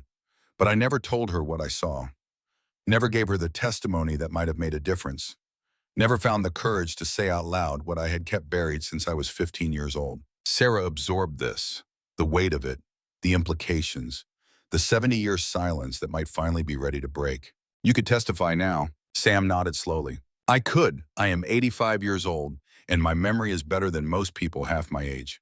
I remember that day like it was yesterday. Every detail, every face, every lie written down in official documents, while I watched and said nothing. He stood up with effort and walked to the edge of the porch, looking out at the valley he had watched change and grow and be stolen from the people who should have owned it. I spent 50 years feeling guilty about Vietnam, about the things I did there and the things I saw done and the men who did not come home. Margaret helped me live with that guilt. She showed me that the earth does not care about your past. It only cares about what you are willing to do in the present. He turned back to face Sera. I am done being a coward. If you are going to fight Hartwell, I will stand beside you. I will testify to what I saw. I will help you find the brass marker that proves where the spring really is. And I will make sure that your grandmother's 40 years of work were not for nothing. Sera stood up and walked to stand beside him. Together they looked out at the valley, at the creek that sparkled in the morning light, at the land that had been fought over for 3 generations. The brass marker. Margaret's journal says it is still there, buried where the surveyors left it in 1920. Sam nodded. The original survey markers were driven deep into the ground and covered with soil to protect them from weathering and theft. Most of them are still there if you know where to look.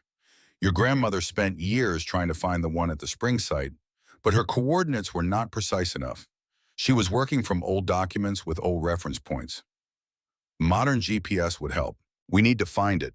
Today. Before Hartwell figures out what you have and does something to stop you.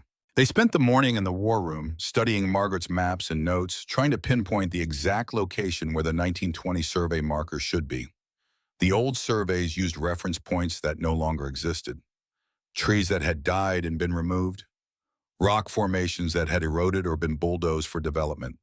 Fence lines that had been moved when properties changed hands. Converting the historical coordinates to modern GPS was a puzzle that required patience and guesswork and multiple trips out to the property to compare landmarks against what the old map showed.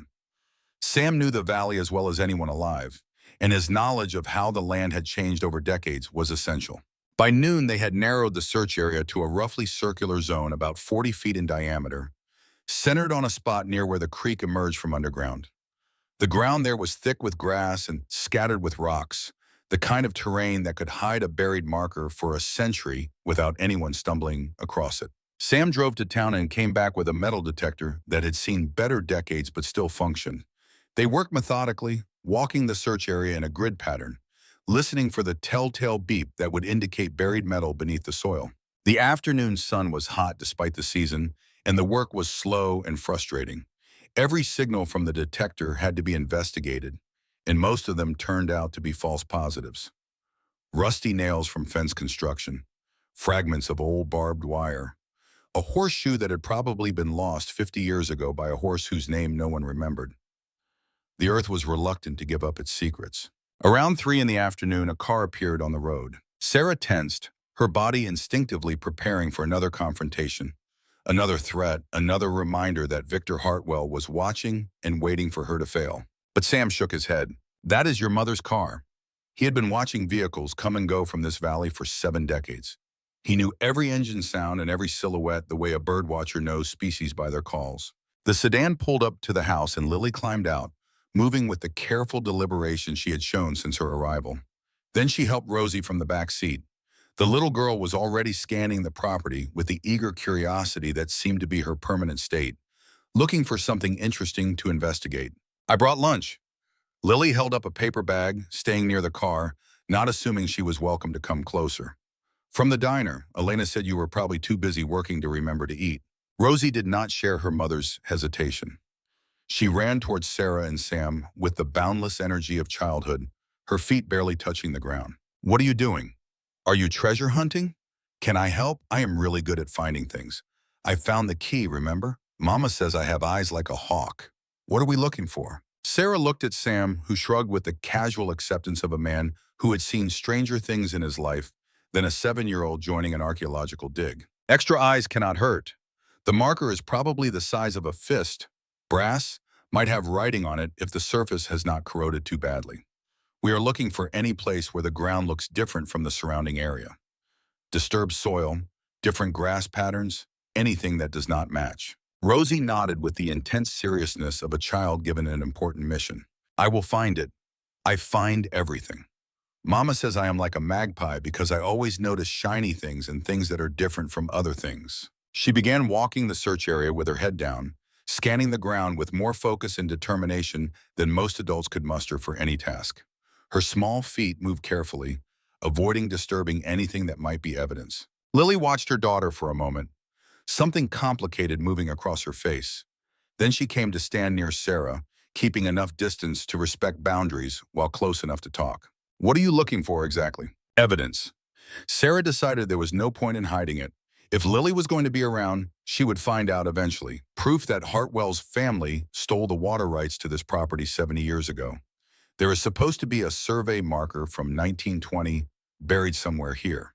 If we can find it, we can prove the original boundaries were different from what Hartwell's documents claim. Lily's eyes widened. Margaret was always obsessed with the water.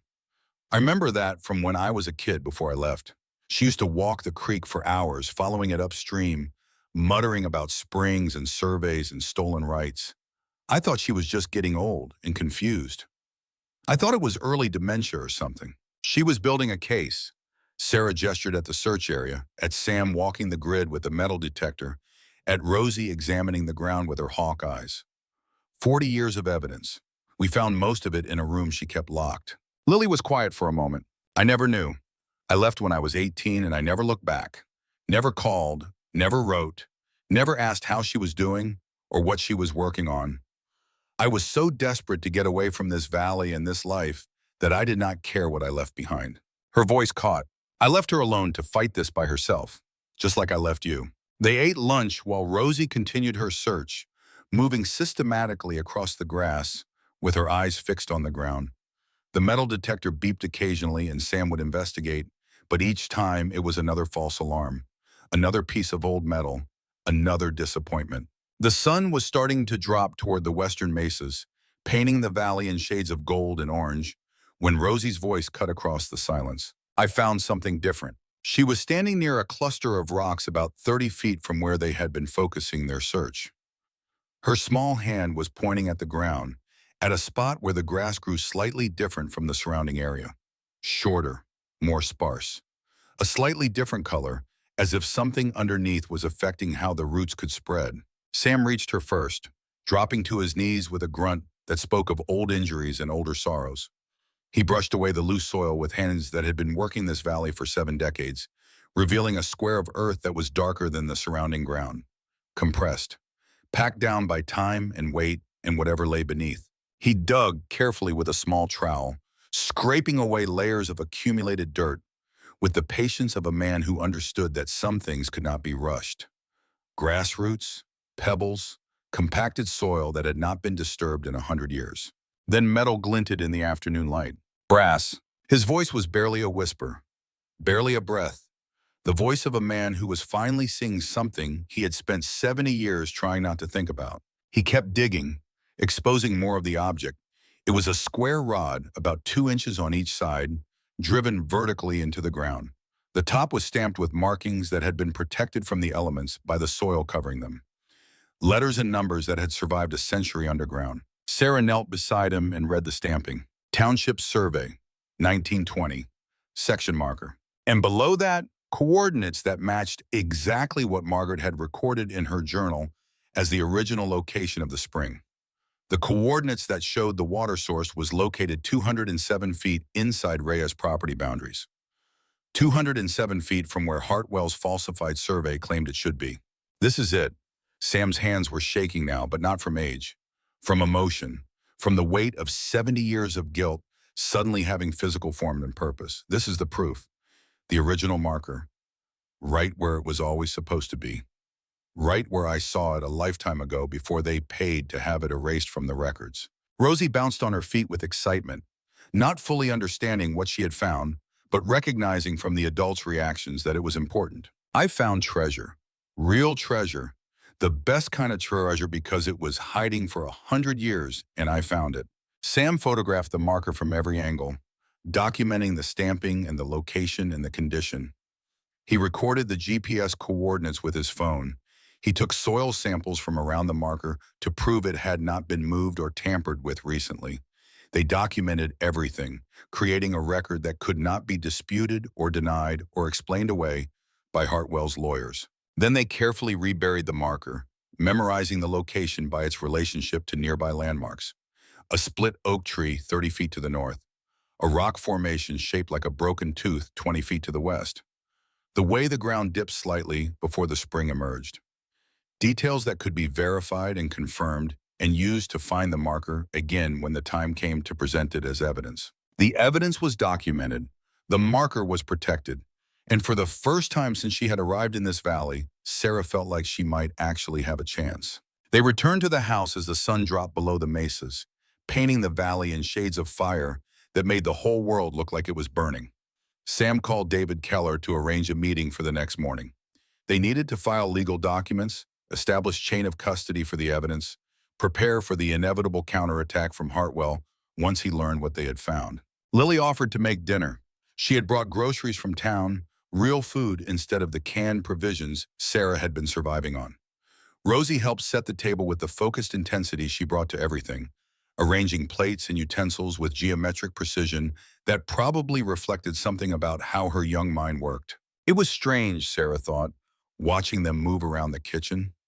A week ago, she had been alone in the world, Now she had a mentor who was willing to testify on her behalf, a mother who was trying to make amends for 19 years of absence, a sister who had found the key that might save everything.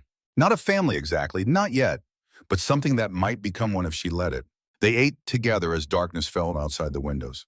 The conversation was careful, everyone navigating around the complicated emotions that filled the room. Lily asked about the search and what they had found. Sam explained the significance of the marker and what it proved. Rosie described in elaborate detail exactly how she had spotted the disturbed ground that led to the discovery. After dinner, Lily took Rosie back to town. The little girl needed school in the morning, and the drive would take 45 minutes on the dark desert roads.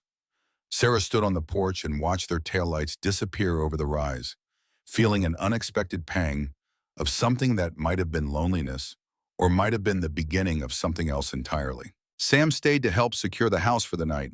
They checked the doors and windows, made sure the lanterns were ready, reviewed the evidence one more time to confirm they had not missed anything important. I should tell you something else. Sam stood by the door, his hand on the frame, looking older and more tired than he had looked all day, about what is probably coming next. Sera waited. Hartwell is not going to take this lying down. Once he finds out what you have, once he realizes you can prove his entire empire is built on fraud, he will fight with everything he has. Money, lawyers, political influence, and maybe worse. Worse? Sam's face was grim. The Hartwells have been getting away with things in this valley for 3 generations. They are used to winning. They are used to people backing down when pushed. When they find someone who will not back down, they push harder. And when pushing does not work, they find other ways. You think they will try to hurt me? I think they will try everything. Legal pressure first, then financial pressure, then whatever comes after that when the first 2 do not work. He looked at her directly. You need to be ready for anything, and you need to make sure the evidence is protected even if something happens to you or to me. That night, they made copies of everything. Sam drove to town and used the copy machine at the library, returning with duplicates of every document, every photograph, every piece of evidence Margaret had gathered. They stored one set in the house, hidden in a location only Sera knew.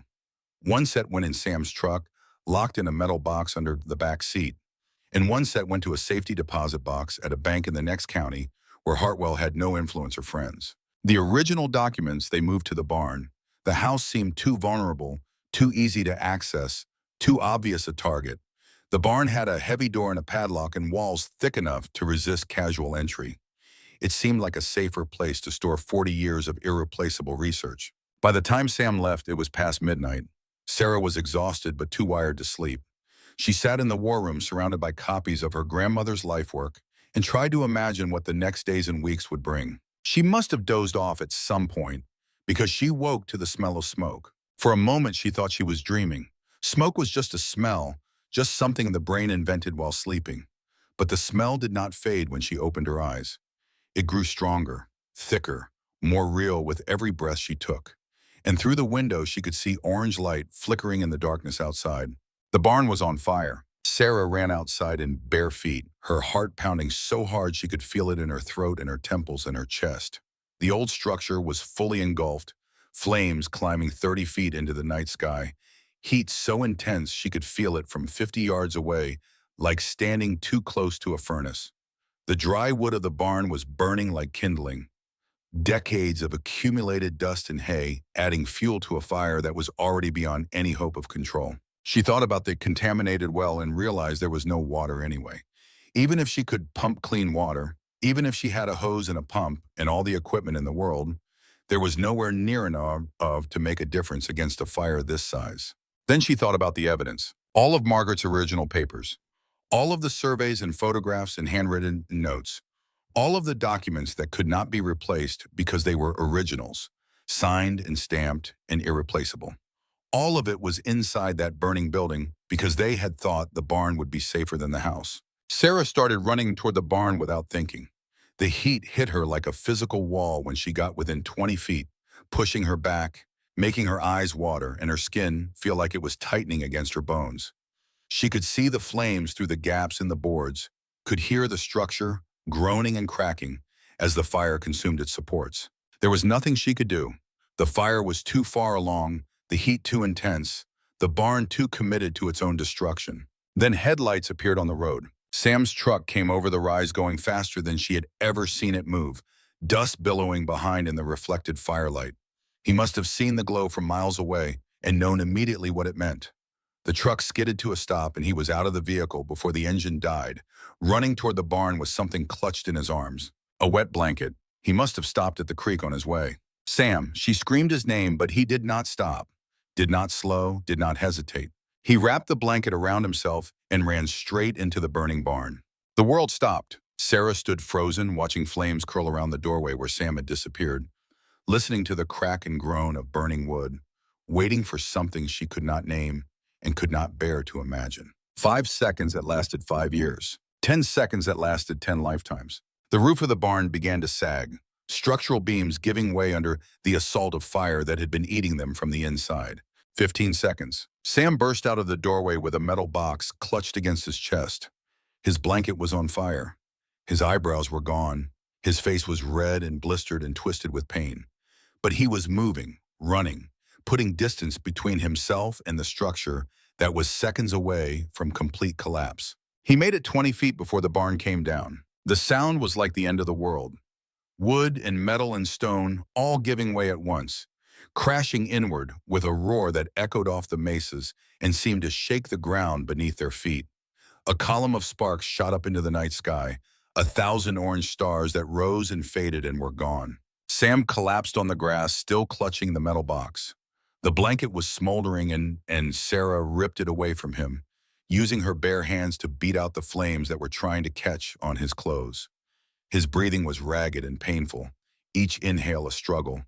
His skin was covered with burns that glistened in the firelight, but his eyes were open and his hands were locked around the box like nothing in the world could make him let go.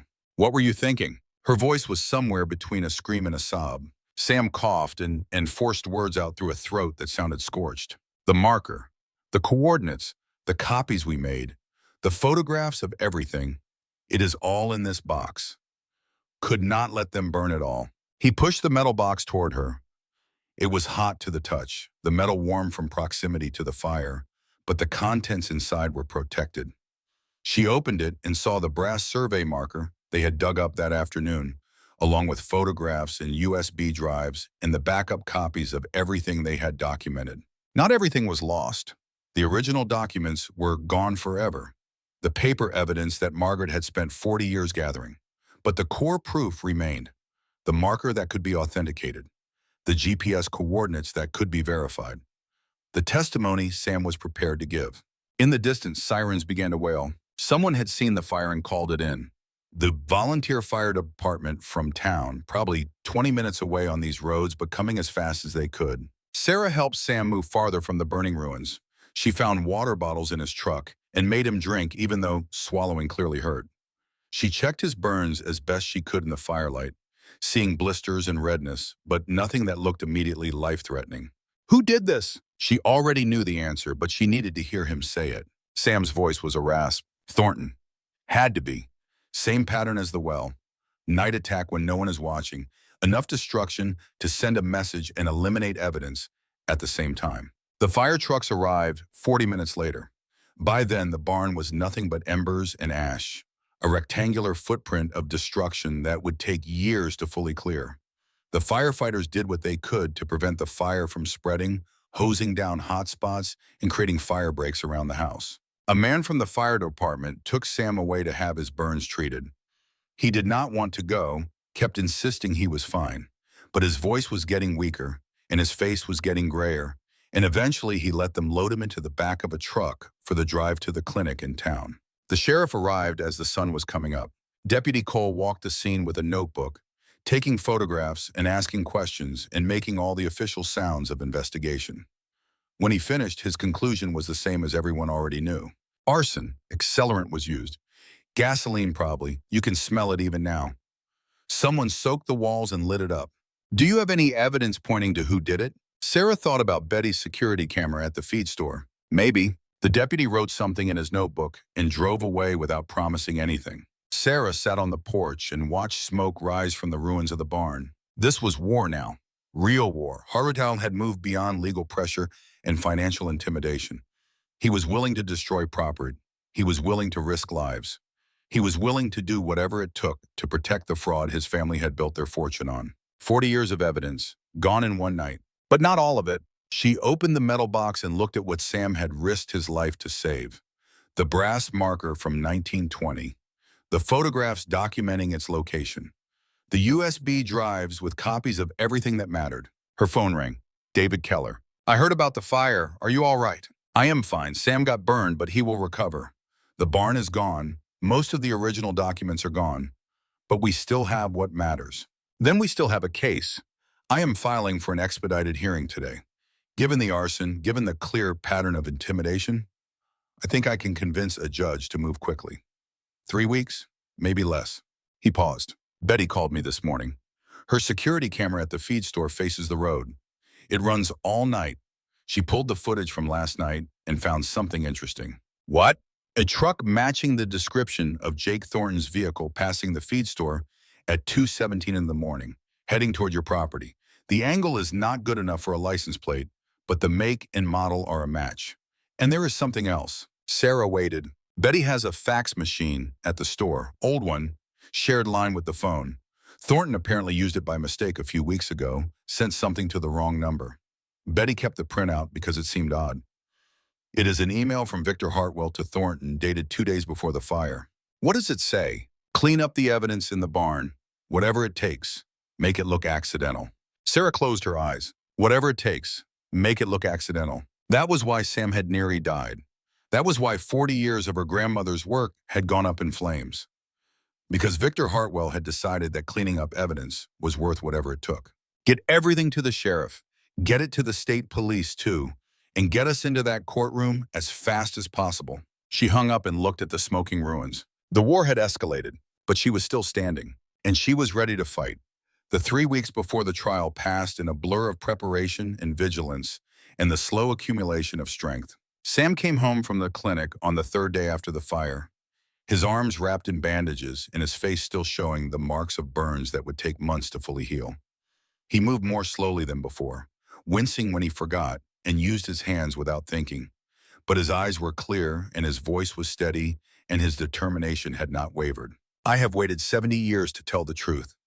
His voice was rough from smoke damage, but carried the weight of absolute conviction. A few burns are not going to stop me now. They set up a temporary command center in the house, spreading the surviving evidence across the kitchen table and the living room floor. David Keller came out every other day, reviewing documents and preparing witnesses and building a case that would have to withstand everything Hartwell's expensive lawyers could throw at it. The legal strategy was straightforward but risky. They would present the brass marker as physical evidence that the spring was located on Reyes' property. They would introduce the geological surveys that proved the water table could only support a spring at that location. They would call Sam as a witness to testify about what he had seen in 1952. And they would present Betty's security footage in the email that proved Hartwell had ordered the barn burned. It was enough to establish fraud. It was enough to challenge Hartwell's water rights. It was enough to change everything. But Hartwell was not going to make it easy. His lawyers filed motions to delay the hearing. They challenged the authenticity of the survey marker. They questioned Sam's competence as a witness, citing his age and the length of time since the events he claimed to have witnessed. They demanded that Sera prove she had the resources and ability to maintain the property, arguing that the inheritance should be voided if she could not meet basic obligations. Each motion required a response. Each challenge required documentation. Each attack required a defense. Sera learned more about the legal system in those 3 weeks than she had learned about anything in 19 years of formal education. She learned that justice was not something you received. It was something you fought for, document by document, motion by motion, argument by argument. She learned that the law favored people with money and time and lawyers who charged by the hour. She learned that the truth was not enough by itself. The truth had to be packaged and presented and defended against people who would rather bury it than face it. Lily moved into the house on the 2nd week. She did not ask permission. She simply showed up one morning with Rosie and 2 suitcases and announced that she was staying until the trial was over. Sera had expected to feel invaded, to resent the intrusion of a woman who had abandoned her 19 years ago. Instead, she felt something closer to relief. The house was too big to defend alone. The nights were too long. The weight of everything pressing down on her was too heavy for one person to carry. You should not be alone out here. Lily stood in the kitchen unpacking groceries she had bought with money from her job at the diner. Not with Thornton still out there. Not with Hartwell desperate enough to burn buildings. Rosie had already claimed her bedroom again, arranging her toys on the windowsill where she could see the valley when she woke up in the morning. She seemed to understand that something important was happening, something that required adults to be serious and careful, but she maintained her boundless curiosity about everything around her. When is the trial? She asked this question every morning at breakfast, counting down the days like she was waiting for Christmas. Soon, Sera gave the same answer every time. Will I get to come? I found the treasure. I should be there when they talk about it. Sera looked at Lily, who shrugged. The judge might not allow it, but maybe you can wait outside and be the first to hear what happens. Rosie considered this compromise and found it acceptable. Sam came every day despite his injuries. He worked with Keller on his testimony, going over the events of 1952 again and again until he could describe them in his sleep. The lawyers would try to trip him up, try to confuse him, try to make him contradict himself or admit uncertainty.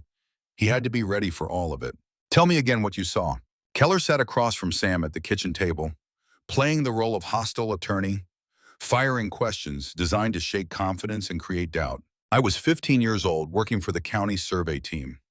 I saw William Hartwell arrive at the survey site. I saw him talk to Thomas Caldwell for approximately 1 hour. The next day, the coordinates for the spring had changed in the official documents. How can you be certain of what you saw? You were just a child. I was 15. Old enough to read numbers. Old enough to know that springs do not move 200 feet overnight. It has been 70 years. How can you trust your memory? Sam's voice went hard. Because I have thought about that day every single day since it happened. Because I watched your grandmother fight alone for 40 years while I stayed silent. Because some memories do not fade no matter how much you wish they would. They practiced until Sam could handle any question without hesitation. Until his testimony was bulletproof. Until Keller was satisfied that nothing Hartwell's lawyers could throw at him would shake his certainty. The county inspector came back on day 12. Martinez walked through the house with his clipboard, checking the repairs that had been completed since his last visit. The roof was patched, the electrical had been updated, the plumbing no longer groaned. The well had been professionally cleaned and tested, paid for with money Lily had borrowed from the diner's owner. Substantial improvement. Martinez made notes on his forms. Property meets minimum habitability standards. He looked at Sera with something that might have been respect. You have done a lot in a short time. I had help. Most people in your situation would have sold and walked away. He signed the approval form and handed her a copy. Margaret would be proud. The approval meant one less weapon for Hartwell's lawyers. One less argument that Sera was unfit to inherit. One less way to take the land without confronting the fraud at the center of everything. On day 15, Hartwell made his move. A process server arrived at the house with papers that made Keller's face go pale. Hartwell was filing a countersuit claiming defamation, harassment, and intentional interference with business operations. He was demanding $2 million in damages and an injunction preventing Sera from making any public statements about the water rights dispute. It is an intimidation tactic. Keller spread the papers across the table, his jaw tight with controlled anger. He knows he cannot win on the merits, so he is trying to bury you in legal costs. Force you to choose between fighting his lawsuit and pursuing your own case. Can he do that? He can file anything he wants. Whether it survives a motion to dismiss is another question.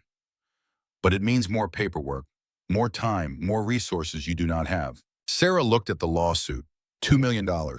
A number so large it might as well have been $2 billion. A number designed to terrify her into surrender. What happens if I ignore it? You cannot ignore it. If you do not respond, he wins by default. He could put liens on the property, garnish any income you might earn, make your life impossible even if we win the water rights case. She sat down heavily in one of the kitchen chairs. So he fights me on two fronts at once, forces me to divide my attention and my resources, hopes I will run out of money or energy before the truth comes out. Keller nodded slowly. That is exactly what he is doing. It is a strategy as old as the legal system itself. Rich people have been using it to crush poor people for centuries. Sam had been listening from the doorway. His bandaged hands were clenched at his sides. Then we need to end this fast. The water rights case is the key. If we win that, his lawsuit falls apart. He cannot claim defamation if everything we said about him is true. The trial is in 6 days. Keller gathered the papers. I will file a motion to consolidate, argue that both cases should be heard together since they involve the same underlying facts. It might buy us some time. 6 days. Sera spent those 6 days in constant motion, preparing documents, reviewing testimony, making sure every piece of evidence was organized and accessible. She barely slept. She barely ate. She ran on coffee and determination and the stubborn refusal to let Victor Hartwell win. Lily took over the household tasks that Sera no longer had time for, cooking meals that Sera forced herself to eat, making sure Rosie got to school and back, keeping the house running while everything else fell apart. On the night before the trial, Sera sat on the porch watching stars appear one by one in the darkening sky. The same stars her grandmother had watched for 40 years. The same sky that had witnessed every victory and defeat this valley had ever known. Lily came out and sat beside her. "Are you ready?" "No." Sera's voice was honest in a way she rarely allowed herself to be. "I do not know if I will ever be ready. I am 19 years old going up against a man who has spent his entire life getting away with whatever he wants. He has money and lawyers and influence, and I have a brass marker and an old man's memories." Lily was quiet for a moment. "When I was your age, I ran away from everything hard. From this valley, from Margaret, from you. I told myself I was being brave by leaving, but really I was just scared. Scared of responsibility. Scared of failure. Scared of staying in one place long enough for anything to matter." She turned to look at Sera. "You are not like me. You stayed when staying was hard. You fought when fighting seemed impossible. Whatever happens tomorrow, you have already done something I never could. You have proven that you are not the kind of person who runs." Sera did not know what to say. The words landed somewhere inside her that she did not have a name for. A place that had been empty for 19 years and was slowly filling with something that might become family. Rosie appeared in the doorway in her pajamas, hair still wet from her bath. "Tomorrow is the big day. I want to wear my nice dress, the blue one with the flowers." "You're not going to the courthouse, baby." Lily's voice was gentle. "It is not a place for children." "But I found the treasure." Rosie's lower lip trembled. "I should be there." Sera reached out and pulled Rosie into a hug. It was not something she had done before. Physical affection was not something she had much practice with. But it felt right in that moment. "You will be the first person I tell when it is over, I promise." Rosie considered this and decided it was acceptable. That night, Sera dreamed of her grandmother. Margaret stood in the war room surrounded by her maps and documents, her face lined with decades of fighting, but her eyes still sharp and clear. She did not speak. She just looked at Sera with an expression that held everything words could not contain. Pride and hope and love, and the bone-deep certainty that some things were worth fighting for, even when fighting seemed hopeless. Sera woke before dawn with the dream still fresh in her mind. She lay in the darkness, listening to the silence of the desert, and felt something settle inside her. A calm she had not expected, a readiness she had not known she possessed. Whatever happened today, she would face it. Whatever Hartwell threw at her, she would stand her ground. She got up and started getting ready for the trial. The county courthouse was a 2-story building that had been old when Sera's grandmother was young. Cracked linoleum floors showed paths worn by decades of footsteps. Water-stained ceilings testified to roof leaks that had never been properly fixed. The whole building smelled like old paper and older dust, and the particular kind of desperation that accumulated in places where people came to fight over things that mattered. Sera arrived at 8:30 with Keller on one side and Sam on the other. Lily and Rosie waited in the truck outside, watching through the windows, ready to hear whatever news emerged. The courtroom itself was smaller than Sera had expected. A few rows of wooden benches for spectators, a raised platform for the judge, 2 tables facing the bench, one for each side, American flag in the corner, portrait of some long-dead official on the wall. Hartwell was already there. He sat at the plaintiff's table with 2 lawyers in suits that probably cost more than Sera had earned in her entire life. Jake Thornton sat in the row behind them, his arm in a sling from burns he had sustained somewhere. The same night as the barn fire, Sera suspected, though proving it would be difficult. Hartwell looked at her as she entered. His face was carefully neutral, but his eyes held something cold and certain. The look of a man who expected to win because he had always won, because winning was what people like him did. Sera looked back at him without flinching. Judge Thompson entered at 9 o'clock exactly. He was a man in his 60s with gray hair and glasses and the tired expression of someone who had seen too many disputes and settled too few of them satisfactorily. He took his seat behind the bench and looked over the courtroom with the weary authority of a small-town official who knew everyone and owed everyone something. We are here on the matter of Reyes versus Heartland Development, concerning disputed water rights and alleged survey fraud. He shuffled papers in front of him. I have reviewed the filings from both parties. This is a complicated matter with significant implications for both sides. I expect professional conduct from all attorneys. Understood? Both legal teams murmured their assent. Very well. Mr. Keller, you may present your case. Keller stood. He was not as polished as Hartwell's lawyers, not as expensive looking, but he moved with the confidence of a man who had spent 30 years practicing law in this valley and knew every corner of its legal landscape. Your Honor, we intend to prove that the water rights currently claimed by Heartland Development are based on a fraudulent survey conducted in 1952. We will present physical evidence, expert testimony, and eyewitness accounts demonstrating that the spring feeding the creek in question is located on Reyes property, not Heartland property, and has been since before either family owned land in this valley. He walked to a map he had mounted on an easel. This is the original township survey from 1920, conducted by licensed government surveyors and filed with the county recorder. As you can see, the spring that feeds Miller Creek is clearly marked at these coordinates, which place it 207 feet inside what is now Reyes property. He placed a second map beside the first. This is the survey from 1952, commissioned by William Hartwell Sr. and conducted by Thomas Caldwell. As you can see, the spring has miraculously moved 207 feet to the east, placing it on Heartland property. Hartwell's lead attorney stood. Objection. Counsel is characterizing the survey as miraculous. That is editorial commentary, not fact. Judge Thompson nodded. Sustained. Mr. Keller, please limit yourself to presenting evidence. Keller continued without missing a beat. We will present testimony from a licensed hydrologist confirming that the underground water table in this valley can only support a year-round spring at the location indicated in the 1920 survey. We will present the original brass survey marker from 1920, recovered from Reyes property, with coordinates matching the original survey. And we will present eyewitness testimony from someone who was present when the 1952 survey was falsified. He returned to his seat. Your Honor, we ask that you find Heartland Development's water rights claim invalid and restore proper ownership to the Reyes family. Hartwell's attorney stood. Your Honor, we intend to demonstrate that the plaintiff's claims are based on circumstantial evidence, unreliable testimony, and a family grudge that has been nursed for generations. The survey from 1952 was conducted by a licensed professional and filed with proper authorities. Miss Reyes is a 19-year-old with no experience in property management who is being manipulated by people with personal agendas against my client. The morning proceeded with technical testimony. Dr. Patricia Mendez, a hydrologist from the State University, explained the geology of the valley in terms that Judge Thompson could understand. She showed diagrams of the underground water table, explained how aquifers worked, and confirmed that based on the geological evidence, a year-round spring could only exist at the location indicated in the 1920 survey. The defense attorney cross-examined her aggressively. Dr. Mendez, is it possible that geological conditions could have changed between 1920 and 1952? It is theoretically possible, but highly unlikely. The geological formations we are discussing were established millions of years ago.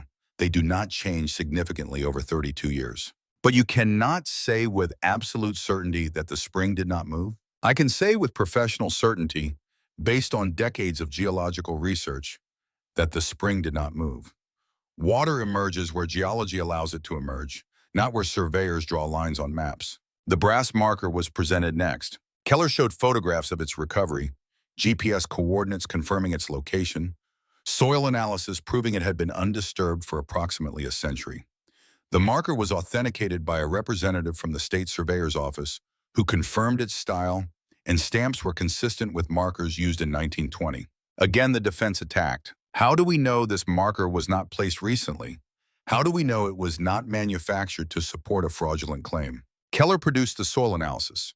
The stratigraphy around the marker shows undisturbed layering consistent with 100 years of accumulation. It would be virtually impossible to fake this kind of evidence. The judge examined the photographs and the analysis reports. His expression was unreadable. After lunch, Sam took the stand. He walked to the witness chair slowly, his bandaged hands visible to everyone in the courtroom. He wore his Marine's cap and his best boots in the face of a man who had finally decided to stop running from the truth. Please state your name for the record. Samuel Joseph Brennan. And what is your connection to this case? I was present in 1952 when the survey was conducted. I witnessed the falsification. A murmur ran through the small courtroom. Hartwell shifted in his seat, his neutral expression cracking for just a moment. Keller walked Sam through his testimony. The summer job with the county survey team, William Hartwell arriving at the survey site, the conversation with Thomas Caldwell that lasted an hour. Caldwell's changed demeanor afterward, the altered coordinates that appeared in the official documents the next day. Sam spoke steadily, clearly, with the conviction of a man who had carried this story for 70 years and was finally letting it go. I was 15 years old. I knew something was wrong, but I was too scared to say anything. The Hartwells were powerful. My family had nothing. I told myself someone else would figure it out eventually. His voice cracked. I have regretted that silence every day of my life. The defense attorney rose for cross-examination. Mr. Brennan, you are 85 years old, is that correct? Yes. And these events you claim to remember occurred 70 years ago when you were a teenager? Yes. How can you possibly claim to remember details from 70 years ago with any accuracy? Sam looked at the attorney with eyes that had seen things no courtroom could contain. Because some memories do not fade. Because I watched Margaret Reyes fight alone for 40 years while I stayed silent. Because every time I saw Victor Hartwell drive through this valley in his expensive truck, I remembered what his father did and what I failed to stop. You have a personal grudge against the Hartwell family. This testimony is motivated by that grudge, not by any genuine memory. I have guilt. Sam's voice was hard as stone. There is a difference. The attorney pressed harder. You were friends with Margaret Reyes for decades. She helped you after Vietnam. You lived on her charity for years. Is it not possible that she convinced you to remember things that did not actually happen? Margaret never asked me to lie. She did not even know what I had seen until after she died. I never told her. I was too ashamed.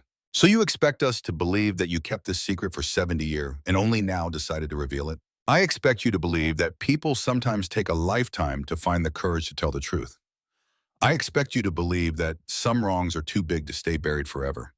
I expect you to look at that brass marker and those geological surveys and ask yourself why William Hartwell would pay a surveyor to change official documents if everything was legitimate.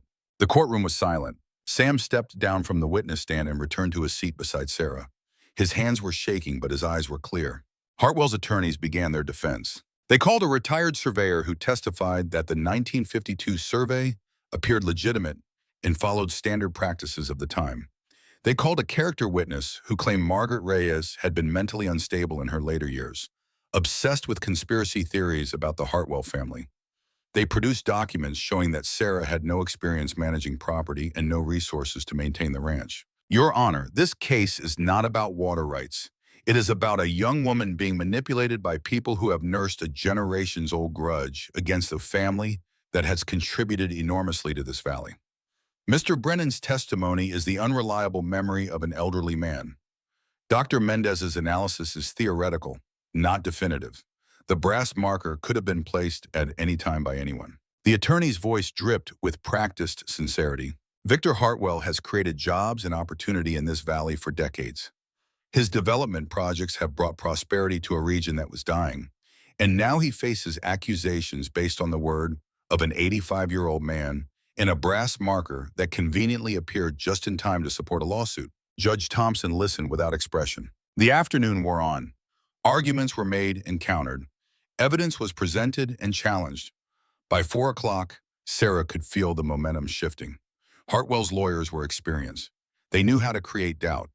They knew how to make solid evidence seem questionable and clear testimony seem unreliable. She looked at Sam, who was staring straight ahead with the stoic endurance of a man who had done everything he could and was waiting to see if it was enough. She looked at Keller, whose face showed the strain of a battle that was not going as well as he had hoped. She looked at Hartwell, who had regained his confident expression, the look of a man who saw victory approaching. Then the courtroom doors opened. Betty walked in. She was carrying a laptop under one arm and a folder of papers in the other. Her face was flushed from hurrying, and her hair was escaping from its usual neat arrangement. She went straight to Keller and whispered something in his ear. Keller's expression changed. "Your Honor, I apologize for the interruption, but new evidence has just come to my attention. Evidence that is directly relevant to this case and to the arson that destroyed the Reyes barn 2 weeks ago." Hartwell's attorney jumped to his feet. "Objection, this is highly irregular. Evidence should have been submitted during discovery." "Your Honor, this evidence was not available until today. It concerns the fire that destroyed 40 years of documentation related to this case, and it directly connects that fire to the defendant." Judge Thompson frowned. "What kind of evidence?" "Video footage and documentary evidence proving that Victor Hartwell ordered the destruction of evidence in this case." The courtroom erupted. "Order." Judge Thompson banged his gavel. "I will see both attorneys in my chambers. Now." They were gone for 20 minutes. Sera sat in the courtroom watching Hartwell's face transform from confidence to concern to something that looked very much like fear. Thornton leaned forward and whispered something to him. Hartwell shook his head sharply. When the attorneys returned, Judge Thompson's expression had changed.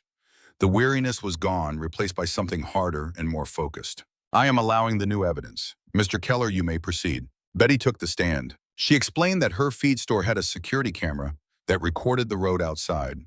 She had pulled the footage from the night of the barn fire and found a truck matching Jake Thornton's vehicle passing at 2:17 in the morning, heading toward the Reyes property. "But that is not all." Betty's voice was steady despite the attention focused on her. 3 weeks before the fire, Mr. Thornton came into my store to use the fax machine.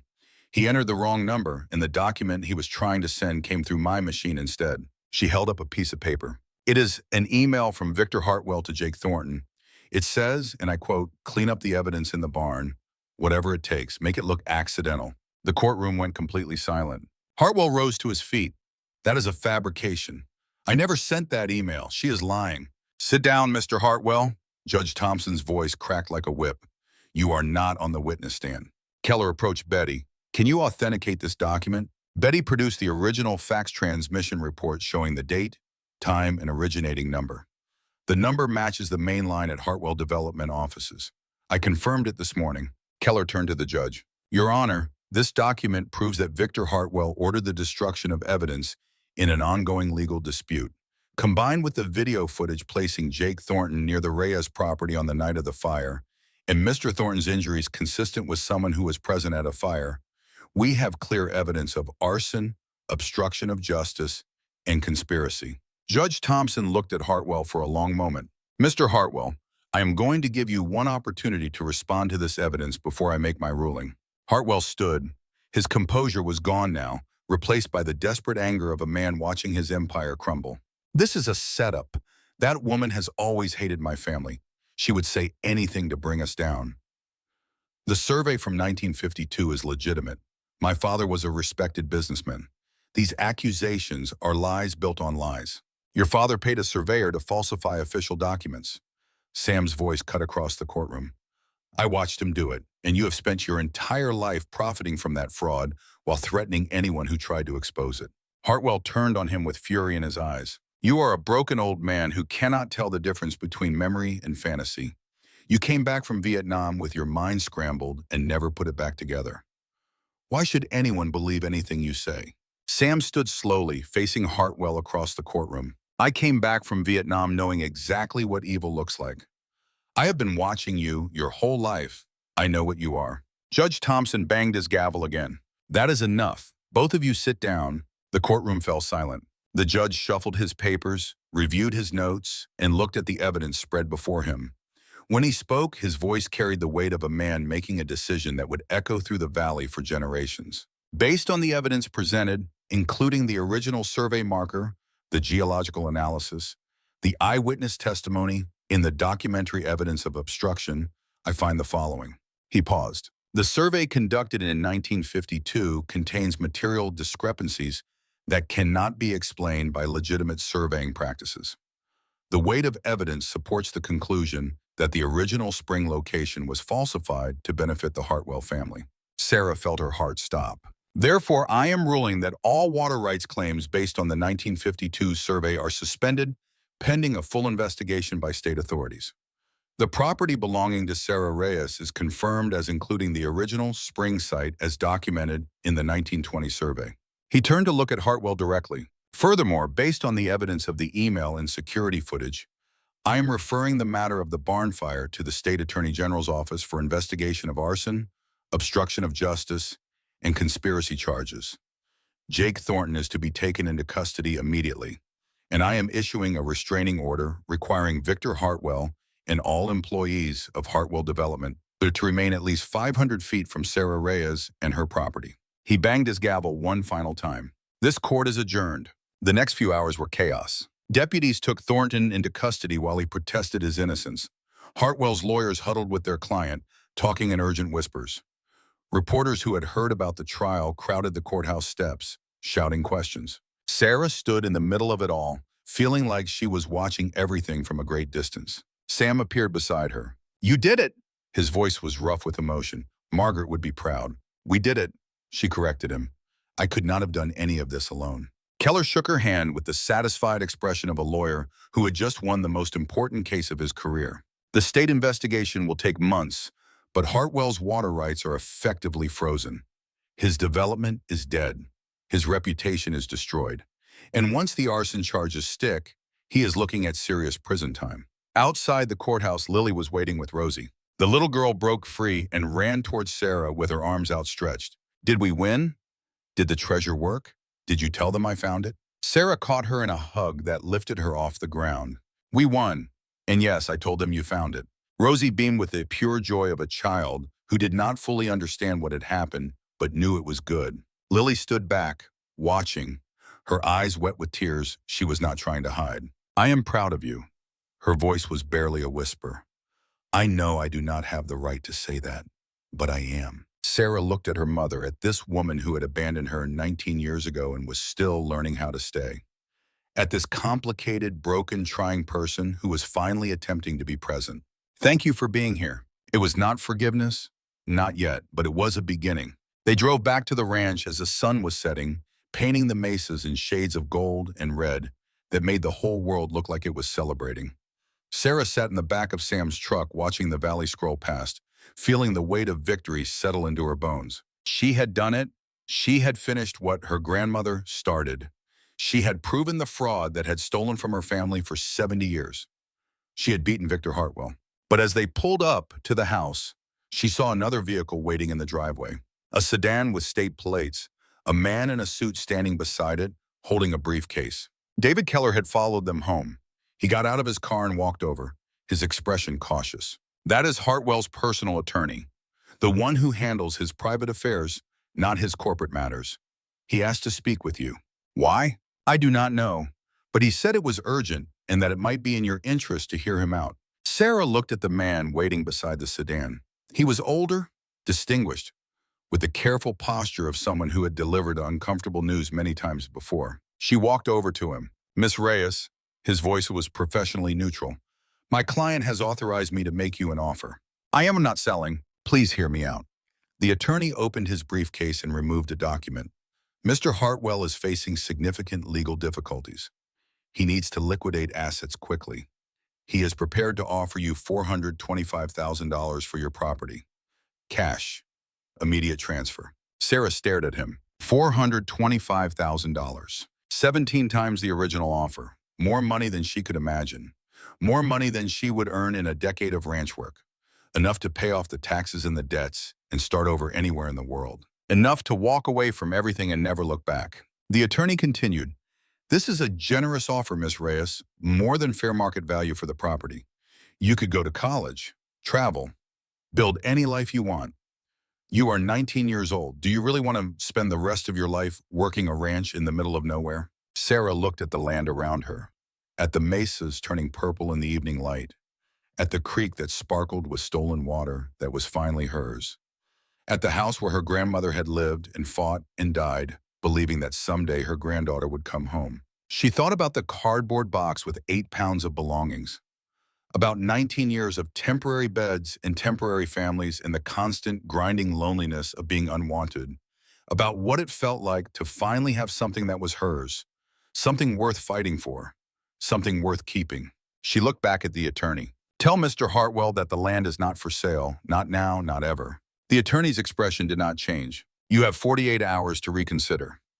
After that, the offer is withdrawn. He got back in his sedan and drove away, leaving Sera standing in the fading light of a day that had changed everything. Sam came to stand beside her. That is a lot of money. I know. You could do a lot with that much. I know. Are you sure? Sera watched the sedan's taillights disappear over the rise. My grandmother spent 40 years protecting this land. She filed 47 petitions trying to bring me home. She never gave up. She never sold. She believed that someday I would stand exactly where I am standing now. She turned to look at Sam, at Lily, at Rosie, who was already running toward the house to claim her bedroom. I am not going to be the one who walks away. Sam nodded slowly. Good, because I was not looking forward to finding someone else to teach ranching to. They walked toward the house together as the stars began appearing overhead. The same stars that had watched over this valley for millions of years.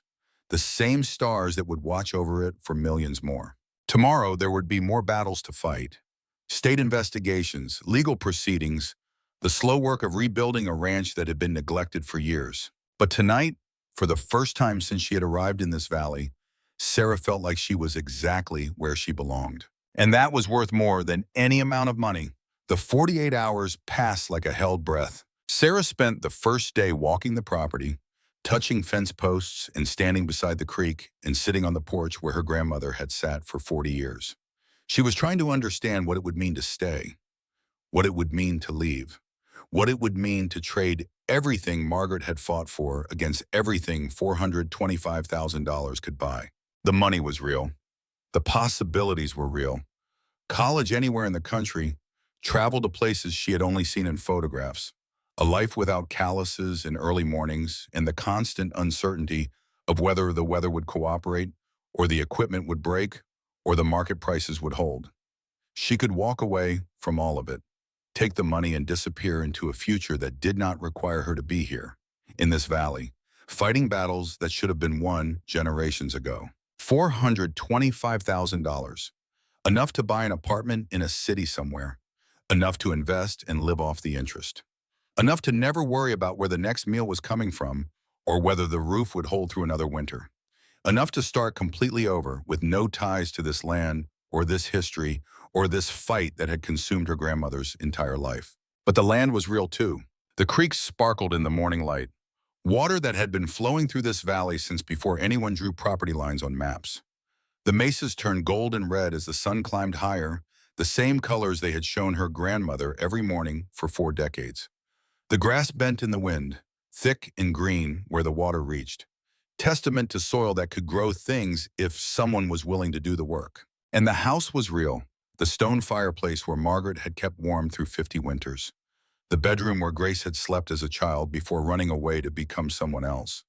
The war room where 40 years of research had accumulated, document by document, until the truth became undeniable. The quilt on the bed that still smelled faintly of lavender and thyme.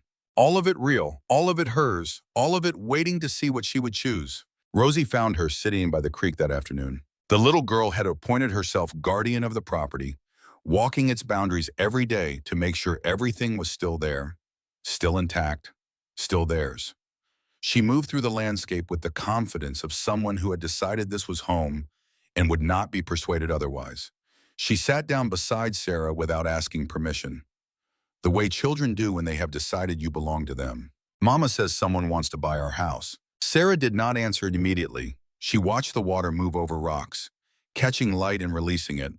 The same motion repeated endlessly for millennia. She says it is a lot of money. More money than we have ever seen. It is. Rosie picked up a stone and threw it into the creek, watching the ripples spread outward until they disappeared against the banks. But if we sell it, where do we go? Sera looked at her. 7 years old, dark hair and darker eyes and a curiosity that never stopped asking questions. This child who shared her blood, but not her history. This sister she had not known existed until a month ago, but who had somehow become essential to her understanding of what family meant. I do not know. Rosie was quiet for a moment. Her face was serious in the way children get when they are thinking about things that matter more than adults realize. I like it here. She said it simply, as a statement of fact that required no elaboration. I like my room with the window that faces the mesas. I like the creek and the cottonwood trees and the way the grass makes waves when the wind blows. I like watching things grow. I like that we all eat dinner together and nobody yells and nobody leaves in the middle of the night. Her voice got smaller. In the shelters, people always went away. You would make a friend, and then one morning they would begin it and nobody would tell you where.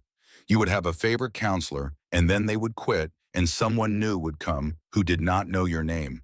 Nothing ever stayed the same. Nothing ever lasted. She looked at Sera with eyes that held more experience than any 7-year-old should have. I do not want that to happen here. I do not want us to go away. I do not want to wake up one morning and find out this was just another place that did not work out. Sera felt something crack inside her, something she had built a long time ago to protect herself from exactly this kind of connection. A wall that had kept her safe through 19 years of temporary placements and temporary people and the constant grinding knowledge that nothing in her life would ever be permanent. She put her arm around Rosie and pulled her close. I do not want that either. They sat by the creek until the sun started dropping toward the western mesas. Then they walked back to the house together, hand in hand, and Sera realized that somewhere along the way, without meaning to, without choosing it consciously, she had started to build something that felt like family. That night, she sat on the porch with Margaret's quilt wrapped around her shoulders, watching stars appear one by one in the darkening sky. The same stars her grandmother had watched. The same sky that stretched over this valley like a canopy of infinite possibility. Lily came out and sat beside her, bringing 2 cups of coffee and the silence of someone who knew when to talk and when to simply be present. Have you decided? I have been trying to decide for 2 days. Every time I think I know what to do, I change my mind. Every argument for staying has a counter-argument for leaving. Every reason to sell has a reason to hold on. Lily nodded slowly. $425,000. That is life-changing money. That is start-over money. That is never worry about rent again money. I know, but it is also walking away money, giving up money, letting Hartwell win even after he lost money. Sera turned to look at her mother, this woman who had run from everything hard in her life and was finally learning how to stay. This person she had hated for 19 years and was slowly beginning to understand. What would you do? Lily was quiet for a long time. She sipped her coffee and looked at the stars and seemed to be searching for words that would be honest without being hurtful. 20 years ago, I would have taken it in a heartbeat. I would have grabbed that check and run as far and as fast as I could. I would have told myself I was being smart, being practical, looking out for myself, that this valley was too small and this life was too hard and I deserved something easier. She set her coffee cup down on the porch rail, and I would have regretted it every day for the rest of my life. The way I regret leaving you. The way I regret leaving Margaret. The way I regret every choice I made to run instead of staying to face what was hard. She pulled her jacket tighter against the cooling night air. But I am not the person I was 20 years ago. I have spent 20 years running, and all it got me was tired and alone and full of regret. Now I am trying to learn how to stay, how to let something matter enough to fight for it even when fighting is hard, how to be present even when every instinct tells me to disappear. She looked at Sera directly, meeting her eyes without flinching. Whatever you decide, I will support you. If you want to sell, we will figure out what comes next together. If you want to stay, we will figure out how to make it work together. But this is your decision, your land, your life. I lost the right to tell you what to do 19 years ago when I walked out of that hospital room and did not look back. Sera turned back to the stars. Margaret filed 47 petitions trying to bring me home. 47 times she asked the court to let her raise me. 47 times they said no. And she never gave up. She never sold. She never stopped believing I would come home someday. Her voice caught on the words. What kind of person would I be if I sold the land she spent her whole life protecting? What would that say about who I am? What would it say about everything she sacrificed? It would say you are human. It would say $425,000 is a lot of money. It would say survival matters and sometimes you have to make choices that hurt. But it would also say I quit. It would say I took the easy way out when things got hard. It would say Hartwell was right about me all along, that I was just some kid from nowhere who could be bought off with enough money. Lily did not answer. The silence stretched between them, filled with stars and questions and the weight of decisions that would echo through the rest of their lives. After a long time, Rosie appeared in the doorway in her pajamas, hair still damp from her bath, feet bare against the wooden floor. I cannot sleep, She padded out onto the porch and climbed into Sarah's lap without asking permission or apologizing for the interruption. Too much thinking happening in my head. Me too. Rosie snuggled against her, small and warm and absolutely certain of her place in the world. Sera, can I ask you something? Yes. If we stay here, will we be a real family? Like in the books at school? With dinners together and birthdays with cake and people who do not go away even when things are hard. Sera felt tears prick her eyes. I think we might be. I think we already are becoming that. Rosie considered this with the gravity of a child confronting questions that shape entire futures. Then I think we should stay. Real families stay together. That is what makes them real. Not the house or the money or anything else. Just people choosing each other over and over again. Out of the mouths of children. Truth so simple, it cut through every complicated calculation Sera had been running in her head for 2 days. Lily was crying softly, tears running down her face that she did not try to hide. Sera held Rosie closer and felt the last of her resistance crumble. Some decisions are not made with logic. Some decisions are not made by weighing pros and cons and calculating outcomes. Some decisions are made in the space between heartbeats. In the moment when you realize that the thing you are trying to decide has already been decided by something deeper than thought. She had known since the moment she refused Hartwell's first offer. She had known since she saw the stack of 47 petitions her grandmother had filed. She had known since she stood in the war room, surrounded by 40 years of evidence, gathered by a woman who never stopped fighting. This land was hers. This family was hers. This life was hers. And she was not going to trade it for any amount of money. Sera called Hartwell's attorney at 6 o'clock the next morning. The man answered on the second ring, his voice professionally smooth despite the early hour. Miss Reyes, have you made a decision? I have. And? Sera looked out the window at the valley she had come to love. At the mesas turning gold in the rising sun. At the land her grandmother had protected for 4 decades and left to her with nothing but hope and faith, and the belief that some things were worth fighting for, even when fighting seemed impossible. The land is not for sale, not now, not ever. Tell Mr. Hartwell to stop asking. There was a pause on the other end of the line. Miss Reyes, I urge you to reconsider. This is a significant sum of money. Mr. Hartwell is facing serious legal difficulties, and this offer will not be repeated. You are walking away from financial security that most people would kill for. I understand. You are 19 years old. You have no experience with property management, no agricultural training, no business background. You have no resources to develop or maintain a ranch of this size. Within 5 years, you will be bankrupt, and the county will auction this property for a fraction of what Mr. Hartwell is offering today. You will have nothing.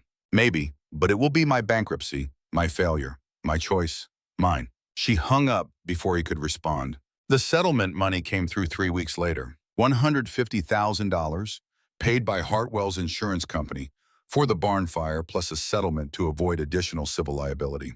It was not $425,000, but it was more money than Sera had ever imagined having. More money than she had earned in her entire life of small jobs and under-the-table work. She sat at the kitchen table with David Keller and went through the numbers with the care of someone who understood that every dollar mattered. $43,000 for the back taxes. That clears the lien on the property completely.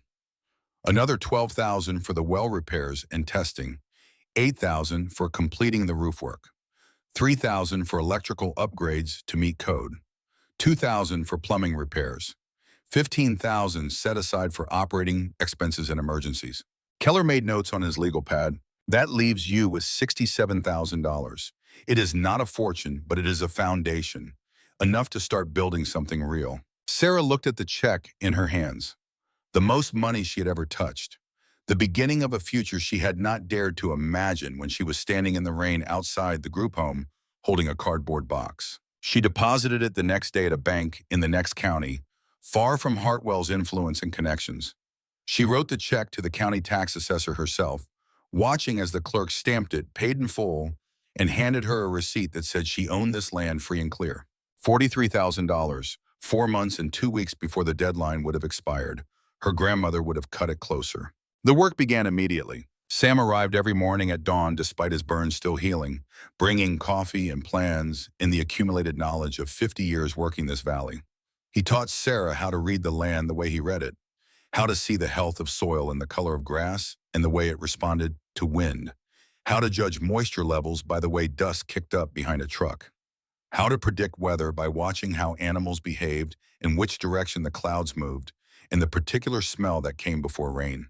They started with 60 acres of alfalfa. Sam had connections with seed suppliers who would extend credit to someone vouched for by a man who had ranched this valley for half a century. He helped Sera rent a tractor from a neighbor who had more equipment than he needed, showed her how to operate it without destroying herself or the machine, walked beside her through the first awkward passes as she learned to cut straight lines across open ground. The work was brutal. She woke before dawn and worked until after dark. Her hands blistered and calloused and blistered again until the skin toughened into leather. Her muscles screamed protests that she learned to ignore. She fell into bed each night so exhausted that sleep came like a small death, and woke each morning feeling like she had been beaten with sticks. But she also learned. She learned the rhythm of the tractor, the way it responded to subtle adjustments in steering and throttle. She learned to read the soil as the blade cut through it, seeing moisture, content, and texture, and the thousand small variations that would affect what grew. She learned the names of tools and the purposes of equipment and the particular vocabulary of people who worked land for a living. Every mistake was a lesson. Every failure was an education. Every day she understood a little more about what her grandmother had been doing alone out here for 4 decades. Lily took over the household. She kept the kitchen stocked and the meals coming, making sure everyone ate real food instead of whatever could be consumed standing up between tasks. She got a permanent position at the elementary school, working as a teacher's aide with benefits that kicked in after 90 days. The schedule aligned with Rosie's school day, which meant mother and daughter traveled together each morning and returned together each afternoon. 18 months sober, then 19, then 20. Each month was a victory. Each day without drinking was a choice remade. Lily started leading a support group at the County Recovery Center, teaching others what she had learned about staying when everything in you screamed to run. She was not cured. She would never be cured. But she was managing, one day at a time, one choice at a time, one refusal to give up at a time. Rosie thrived in ways that surprised everyone who knew her history. She made friends at school and brought them home to see the ranch, giving tours with the proprietary pride of someone showing off her kingdom. She explained the creek and the mesas and the alfalfa fields with the authority of someone who had absorbed every detail through careful observation. She named the 3 heifers Sam helped them buy from a neighboring rancher, treating them like pets until Sam gently explained that ranchers could not afford to get attached to animals they might eventually sell. She did not fully understand, but she accepted it the way children accept difficult truths, filing it away for future reference when it would make more sense. The alfalfa sprouted in neat rows across the 60 acres, green fuzz that grew bolder each day as spring turned to summer. Sera checked it obsessively, walking the fields every morning and evening, looking for signs of disease or pest damage or any of the 100 things that could destroy a crop before harvest. The first cutting came in early July. Sam arranged for help from neighboring ranchers who came with their own equipment and their own experience, turning the standing crop into baled hay with the coordinated efficiency of people who had done this work their entire lives. 3 days of mowing and raking and baling and stacking. 100 tons of alfalfa that buyers contracted immediately at prices that made all the hard work worthwhile. The check from the hay broker was $26,000. Sera stared at it for a long time. She had grown this. She had planted seeds in dirt and watered them and watched them grow and harvested them and sold them. She had created value from land and labor and faith that the earth would provide if she was willing to do the work. It was not a fortune. It would not make her rich, but it was proof that the ranch could sustain itself, that the life she had chosen was possible, that her grandmother had been right about what this land could produce. She paid back Betty for the credit she had extended during the hard months. She paid Sam for the well pump and the countless hours of teaching and the debt she could never fully repay. She put money into a savings account for Rosie's education, the beginning of a future the little girl did not know she was building. The remaining balance went into the ranch, new fence sections where the older ones had finally given way, equipment maintenance to keep the tractor running, improvements to the house that made it feel less like survival and more like home. Summer turned to fall, and fall turned to winter. They weathered their first cold season together as a family, learning the rhythms of a valley that froze hard from December through February. Sam taught Sera winter maintenance, the preparations that had to be made before the snow came, and the repairs that could only be done when the ground was frozen solid. They insulated pipes and stacked firewood and prepared the house for months when going outside meant bundling up like Arctic explorers. Rosie loved the snow. She had never seen real winter before, had spent her early years in cities where snow was a nuisance, quickly cleared from sidewalks rather than a wonder to be explored. Here she could build snowmen in the yard and make snow angels in fields that stretched to the horizon. She could watch her breath make clouds in the cold air and feel the particular silence that came when snow muffled every sound into soft white peace. Lily struggled more than she admitted. The isolation of winter, the short days and long nights, the weeks without seeing anyone outside their small household, all of it pressed against the parts of her that still wanted to run. Sera watched her fight the battle silently, saw the effort it took to stay present when everything in her was urging escape. But she stayed. Day after day, week after week, she stayed. Spring came with mud and green shoots and the promise of another growing season. They planted again, 60 acres of alfalfa plus 20 more in rotation, expanding the operation as their knowledge and confidence grew.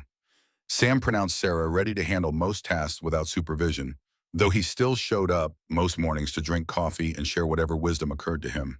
The second summer was easier than the first. Not easy, never easy, but easier. Sera knew what she was doing now. She understood the rhythms of the land and the demands of the work and the thousand small decisions that added up to success or failure. She made mistakes, but fewer of them, and recovered from them faster. The second harvest was bigger than the first.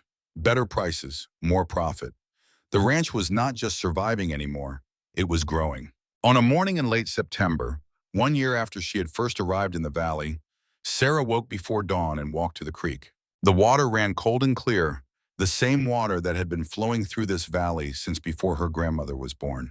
The cottonwoods were starting to turn, leaves shifting from green to gold, preparing for the fall that would strip them bare and leave them waiting for spring to bring them back to life. She had been here a year, 365 days of learning and working and building something that felt permanent, 365 days of waking up in the same place, going to sleep in the same bed, eating meals at the same table with the same people.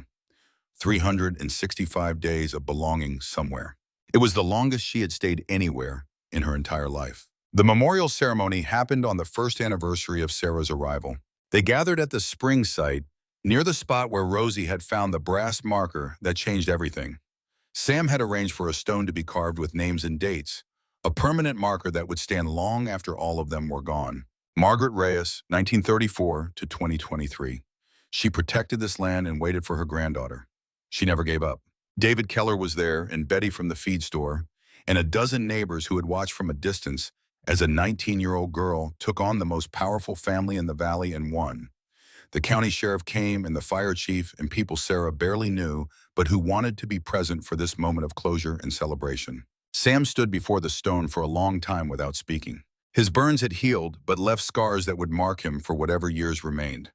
His hands shook slightly, as they had started doing more often lately, the tremor of age that no one escaped if they lived long enough. But his eyes were clear, and his voice was steady when he finally spoke. 70 years. He said it like a confession and a release at the same time by me. 70 years I kept silent about what I saw. 70 years I let Margaret fight alone because I was too scared to stand beside her. He looked at the gathering of neighbors and friends. She never blamed me, even though she must have suspected I knew something, even though she asked me once and I lied to her face. She helped me anyway, taught me how to work land when I came back from Vietnam, too broken to function, showed me that the earth would take whatever I needed to bury if I was willing to work hard enough. His voice cracked with emotion he did not try to hide. I spent 50 years feeling guilty about things I did in war. But the thing that haunted me most was the thing I did not do here, in this valley, when I was 15 years old. The choice I made to stay silent while the Hartwells built their empire on stolen ground. He turned to look at Sera. She finished what Margaret started. A 19-year-old girl with nothing but a cardboard box and the stubbornness to stay when anyone else would have run. She proved that the truth matters, that some wrongs can be made right even when they have been buried for generations. His eyes were wet with tears that finally fell. I am proud to have known Margaret Reyes, and I am proud to know her granddaughter. Keller spoke next, providing an update on the legal situation that everyone had been following. Victor Hartwell had been indicted on federal charges of fraud, conspiracy, and obstruction of justice. Jake Thornton had pleaded guilty to arson and agreed to testify against his former employer in exchange for a reduced sentence. The state investigation had uncovered decades of financial irregularities, bribery of public officials, and systematic suppression of evidence. Hartwell was looking at 15 to 20 years in federal prison. His development company had filed for bankruptcy. His assets were being liquidated to pay settlements and legal fees and restitution. The empire his grandfather had built on stolen water was collapsing completely, and everyone in the valley was watching it fall. Betty spoke about community, about how the valley had needed someone to stand up to the Hartwells for generations, and how a girl from nowhere with nothing had done what established families with resources and connections had been too afraid to attempt for 70 years. Then it was Sera's turn. She stood before the small gathering, looking at faces that had become familiar over the past year. At Sam, who had taught her everything she knew about ranching and about courage. At Betty, who had extended credit when no one else would and kept evidence that changed everything. At neighbors who had helped with harvests and shared equipment and welcomed her into a community she had not known she was joining.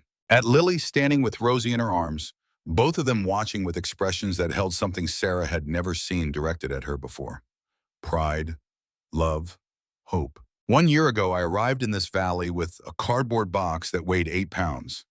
That box contained everything I owned in the world: a birth certificate with no father listed, a GED diploma, some clothes washed so many times the colors had faded to ghosts, a photograph of myself at 5 years old that I did not remember anyone taking. Her voice was steady despite the emotion building in her chest. I thought that box was all I would ever have. I thought being unwanted was something permanent, something written into who I was that could never be changed. I thought belonging was a word that applied to other people, people with families and histories and places they came from. She looked at the stone with her grandmother's name. Margaret left me more than land. She left me proof that someone had wanted me, that someone had fought for me for 16 years, that someone had believed I was worth waiting for even when the world kept telling her she was wrong. Her voice broke on the words. 47 petitions, 16 years of being told no. She never gave up. She never stopped believing. And when she ran out of time, she left me everything she had so that someday I could stand exactly where I am standing now. She took a breath. I am not the same person who stepped off that bus a year ago. I know how to work a land now. I know how to build things and fix things and grow things. I know what it feels like to wake up in the same place every day and go to sleep knowing I will wake up there again tomorrow. She looked at Lily and Rosie. I know what it feels like to have a family. Not a perfect family, not the kind you see in movies or read about in books, but real, messy, complicated, difficult, beautiful. People who show up and stay and try to be better than they were before. She turned back to the gathering. My grandmother taught me that belonging is not something you inherit or something you find. It is something you build. You build it by staying when leaving would be easier, by fighting when quitting makes more sense, by choosing people again and again, even when they disappoint you, even when you disappoint yourself. Her eyes found Sam's. She taught me that some truths are worth waiting 70 years to tell. That courage does not mean being unafraid. It means doing the right thing even when you are terrified. She looked at the stone one last time. I am going to spend the rest of my life proving she was right to believe in me. I am going to build something on this land that will still be standing 100 years from now. And I am going to make sure everyone knows that Margaret Reyes never gave up on the people she loved. Not once, not ever. The gathering dispersed slowly, people lingering to talk and share memories and celebrate a victory that belonged to all of them. Food appeared from trucks and kitchens, the potluck generosity of rural communities that knew how to take care of their own. Sam found Sera standing alone by the creek as the sun started to drop toward the western mesas. She did good today. His voice was rough with emotion.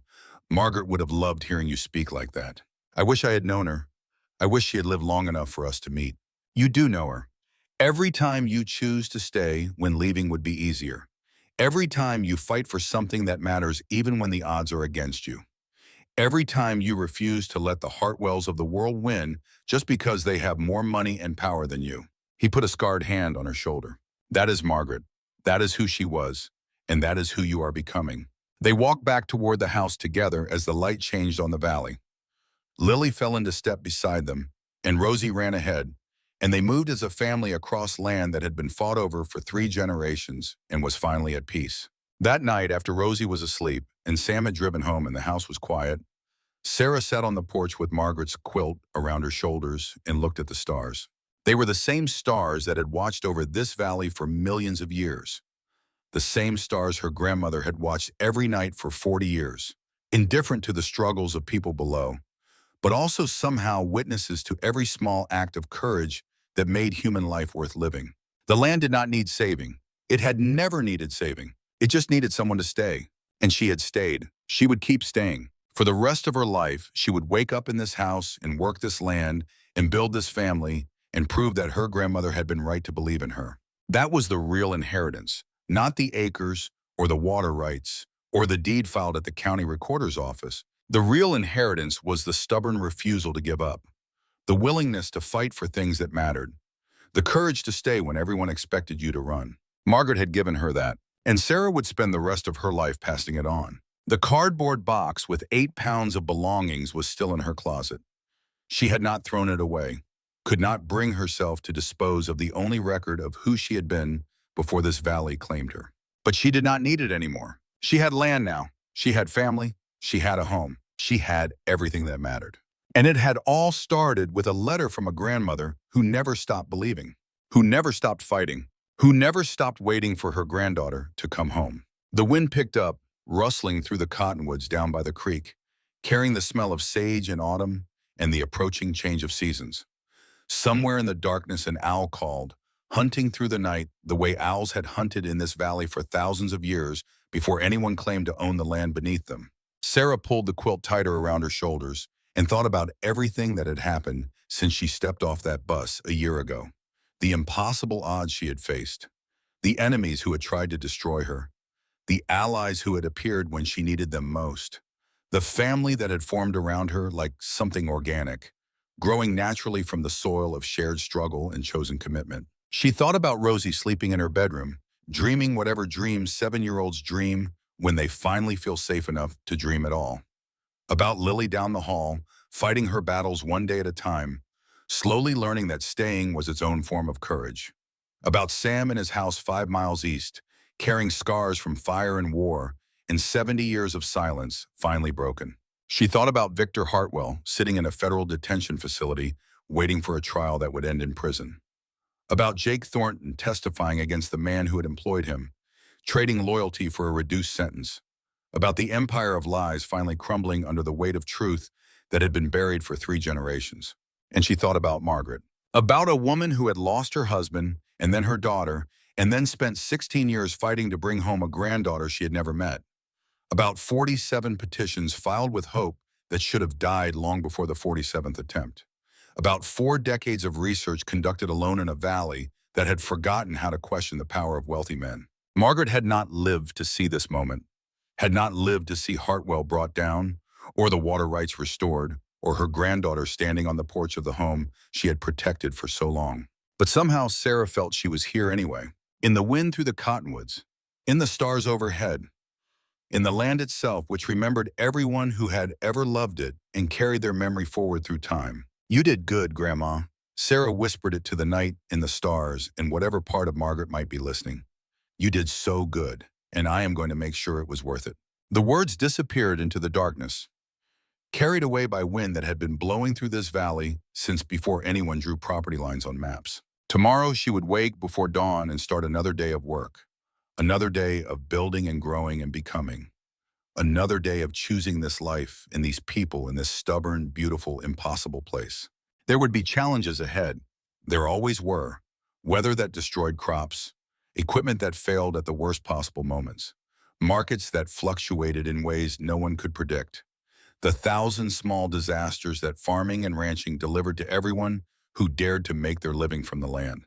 But she would face them, the way her grandmother had faced them, the way Sam had taught her to face them, with work and patience and the stubborn refusal to quit, just because quitting would be easier. She would build something here that would last, something that would still be standing when she was gone, something that would carry forward the legacy of everyone who had loved this land and fought for it and refused to let it be taken by people who saw only dollars where they should have seen home. The stars wheeled slowly overhead, ancient light traveling across unimaginable distances to reach her eyes in this moment, in this place, on this land that was finally, truly, permanently hers. She was not the girl who had arrived here a year ago, with 8 pounds of belongings and a lifetime of doubt about whether she would ever matter to anyone. She was someone new now, someone who knew what it meant to belong, someone who understood that home was not a place you found but a place you built, board by board and choice by choice and day by day. Someone who had learned that the most important thing in life was not what you owned or what you achieved, but who you chose and who chose you back. Sera stood up from the porch chair and took one last look at the valley spread out before her in starlight and shadow, at the mesas rising like monuments to something older than memory, at the creek glinting silver where moonlight touched the water, at the fields she had planted and would plant again, season after season, year after year, for as long as she drew breath. Then she went inside to sleep. Tomorrow was another day, and she would be here to meet it. She would always be here, because this was home, and she had finally learned how to stay.